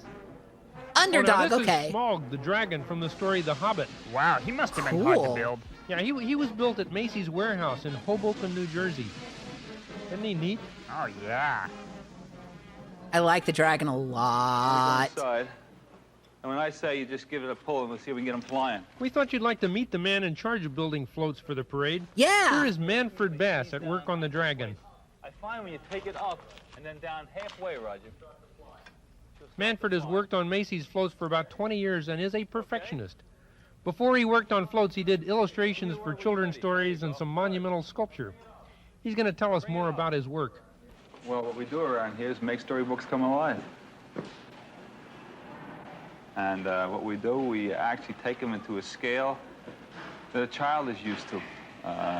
The dragons and everything that you see to the shop. Yeah, I love the improv. The improv between Kermit and Fozzie. They're really interesting. From 5, 6, 8 to 12 feet tall. This is like one of my favorite pieces of found lost media just because of how good the Muppets are, I guess. And put them on a float. Exactly. Smog should have had a New We Jersey roll up accent an in the armature of Hobbit steel movie. or wood, do all the action in steel, and then we cover it with chicken wire. Over that chicken wire, then we apply our paper mache. And then, due to the temperamental weather conditions in the month of November, we give it a very permanent type of skin, and generally we select fiberglass. And the beauty about fiberglass is we can put a nice small skin on it, a thin skin, and it gives us a very durable, weatherproof surface. And here you'll see a very basic color in the dragon. We started out with the yellow-green. Now, eventually he will turn into all tones of gold, yellow, orange, vermilion, and into a deep red. I love him.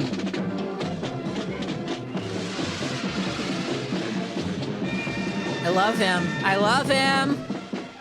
What's with the Mickey balloons? Fozzie! Well, there's Santa Claus, but there's no Fozzie balloon. Hi, Santa. Sorry, Fozzie. Hi. They're all looking for the balloon, the Fozzie Bear balloon. Fozzie, will you get out of there? Oh, yes, sir. Poor Fozzie. It's the Ann from that one video game. And not the video game, the board game. It's Bedbug. It's a Bedbug from Bedbug, or whatever that game is. You know that. Cootie. It's the Cootie from Cooties. Thank you. It's the Cootie from Cooties. What the hell? Now, those rabbits there are the characters in the story Watership Down. I knew it was Watership we asked Down. Manfred Bass to tell us what it's like working with rabbits. I knew it was Watership Rabbits Down. and Watership Down is a real book that was written.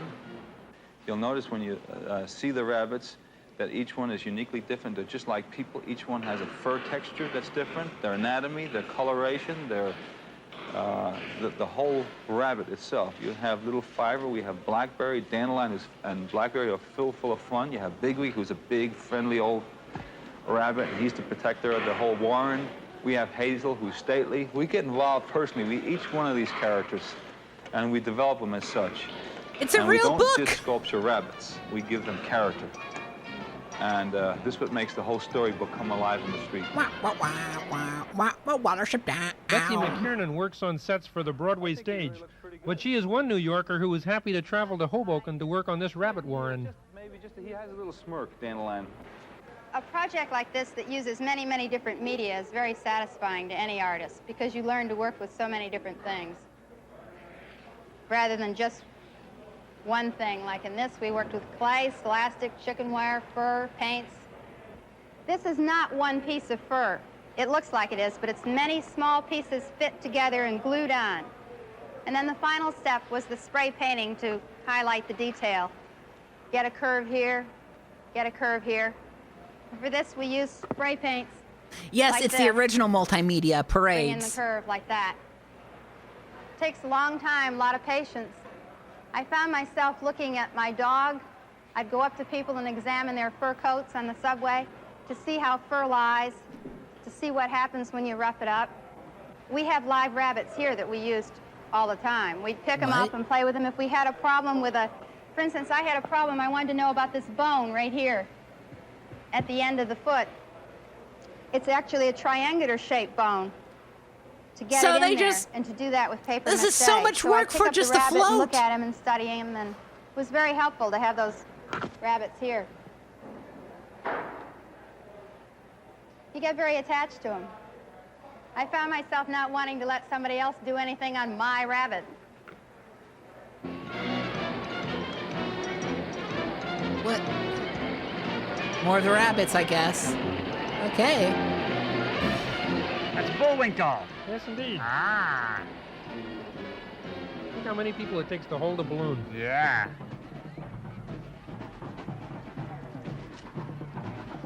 Oh, all that marching.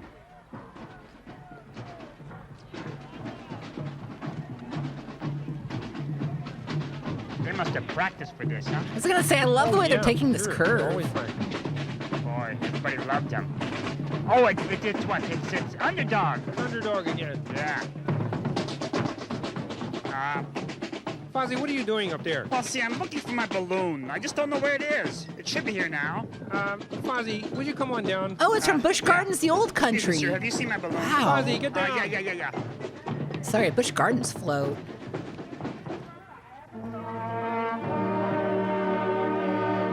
Now, this is Times Square, more than halfway down the parade route. The parade covers about 2 miles, and over 1 million New Yorkers come out to view it on a nice day.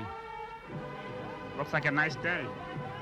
Well, this wasn't a particularly nice day, but there are a lot of people there watching. Wow, there sure are.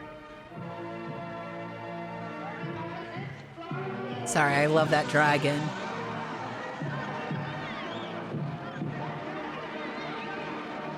How about Mr. Chuck? Where'd he go? Oh, Mr. Chuck, he's going to tell us more about being a clown in just a second. Oh, okay. The people in the parade are enlisted from the store. I originally was with Macy's advertising department for 18 years. And what? First 2 years I was Alibaba, Sinbad, and then I became a clown. And it's just one of those things that grows. Then I left Macy's, but came back every year for the parade.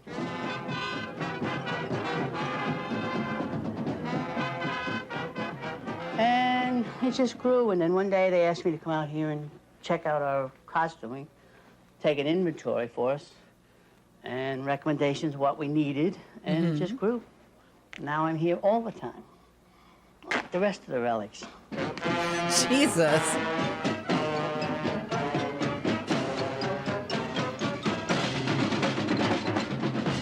I have people every year, you know, new kids that say, what do I do? I've never been a clown. They're frightened of being a clown. And they turn on. You either turn on or you don't. You've got it or you don't. It's not something that Yeah, I love this can guy. be taught other than, you know, basics like juggling and makeup, costuming. But you either do it or you don't. I can really not say that I can say what it feels like. It's just Oh, thank God. wonderful. You I'm love so and you get glad. loved. I can look up Chuck on the... I'm glad he's And got a as I wiki. say, if you don't get turned on, don't do it again, because the minute you see the face comes and you feel and they feel. And some of them are a little bit more, some a little bit less. I have had kids, you know, just, you can't, you know, just, they hang on like they just love a clown. Oh, I love Mr. Chuck. Me too, I love Kermit. his outfit. Terrific. What's that? That's a long thing. He's right, it is. Here's Big Bird again. Oh, you know him? Sure. Ah. He's a friend of mine. It's cute. Oh, this is that Sesame Street Here's thing. Oscar. Yeah. And Ernie and Bert again. Cute puppets, yeah.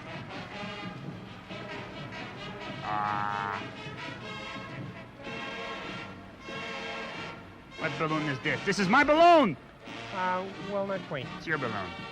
Right. Uh-huh. They all look like you, Kermit. All little There's things that around freaky their neck. thing. What is it? Yeah, right. That's a special Kermit pointy collar there. Yeah. Go back to that Mr. freak. Chuck again. Ah, look at that flower. I gotta learn that step. Welcome, Fred. We're look at that.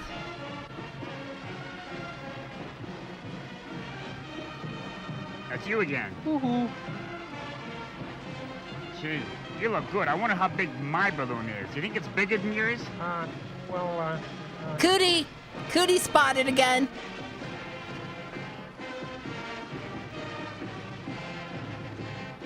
Oh, I wish I could do that. I want to be on top of there.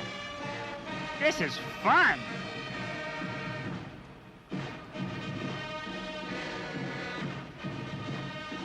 Horses.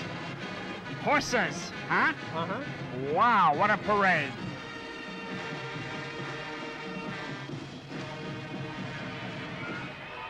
Now when Santa Claus arrives at Herald Square, you know it's just about all over for another year. It's Santa Claus. That's right. Everybody made it safely downtown this year.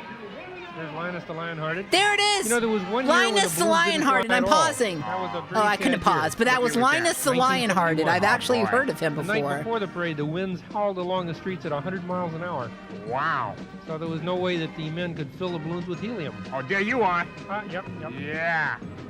And then the day the parade, it rained and rained. It rained and rained? Yeah, that same year, 1971. Oh. There were a lot of wet clowns in New York that Thanksgiving, including Mr. Chuck. Where is this now? Where Wet Clowns all of these New people York. here? Oh, this is down at 34th Street here. Ah. Hey, come on. Oh, all these lovely faces. See them all? See them all? That's where it is, right there. That's why we work hours and hours and days in all kinds of weather, in all kinds of just see faces like this.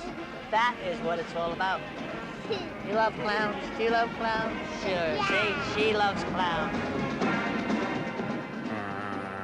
That's nice. Yeah, that's why they do it. Mm-hmm. Well, there's something about Thanksgiving and kids and parades that all kind of go together. Yeah, sure do. Well, that's about it, folks. We're going to wrap up the report now. And, Kermit, Kermit, but my balloon has not come yet. My big Fozzie Thanksgiving Day parade balloon. Oh, yeah. 10,000 cubic feet. Don't go yet. We're waiting for it. Well, the helium Fozzie balloon, that you might have to wait a long time for that. It's okay. I got time. I got all day.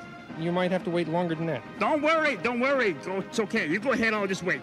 Okay, well, roll the credits, folks. This is terrific. I'll wait all day long for my balloon. You might wait all year. I don't know. Yeah. Come on. I don't know if Fozzie ever got a balloon. Oh, my mother's going to be so proud. Okay, balloon, where are you? I'll just wait. Is that it? No.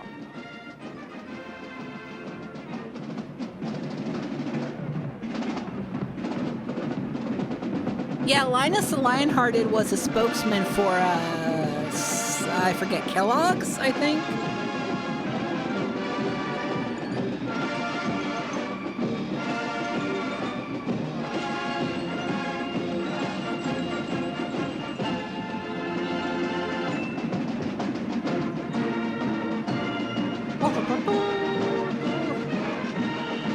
I like the clown in the phone booth. They still have that turkey in the parade. Oh, I just cannot wait for my balloon, my very own balloon. Fozzie, I found the Fozzie Bear balloon. Well, it's a start. Happy Thanksgiving, folks.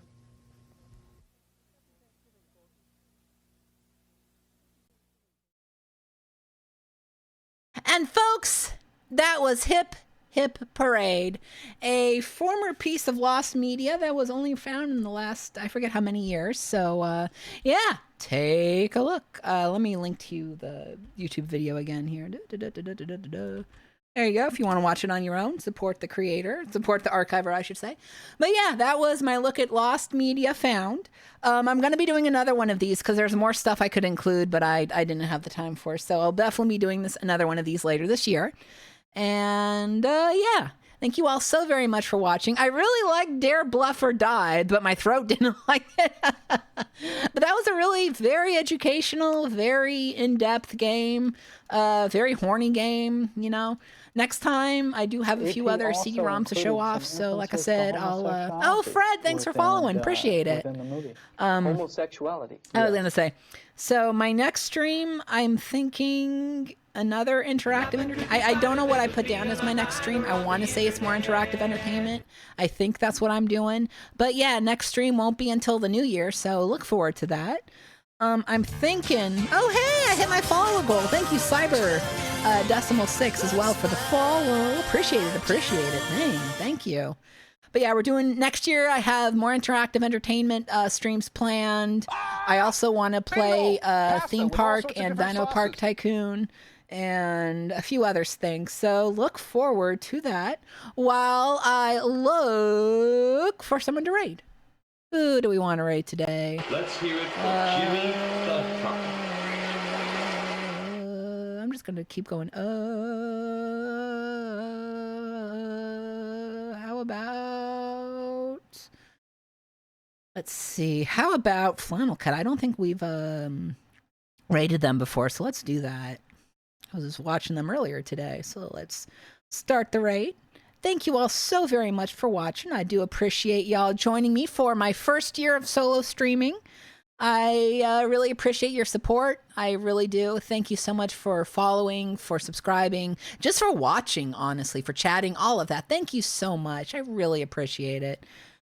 Y'all have a wonderful 2025, and I'll see ya next year. Peace.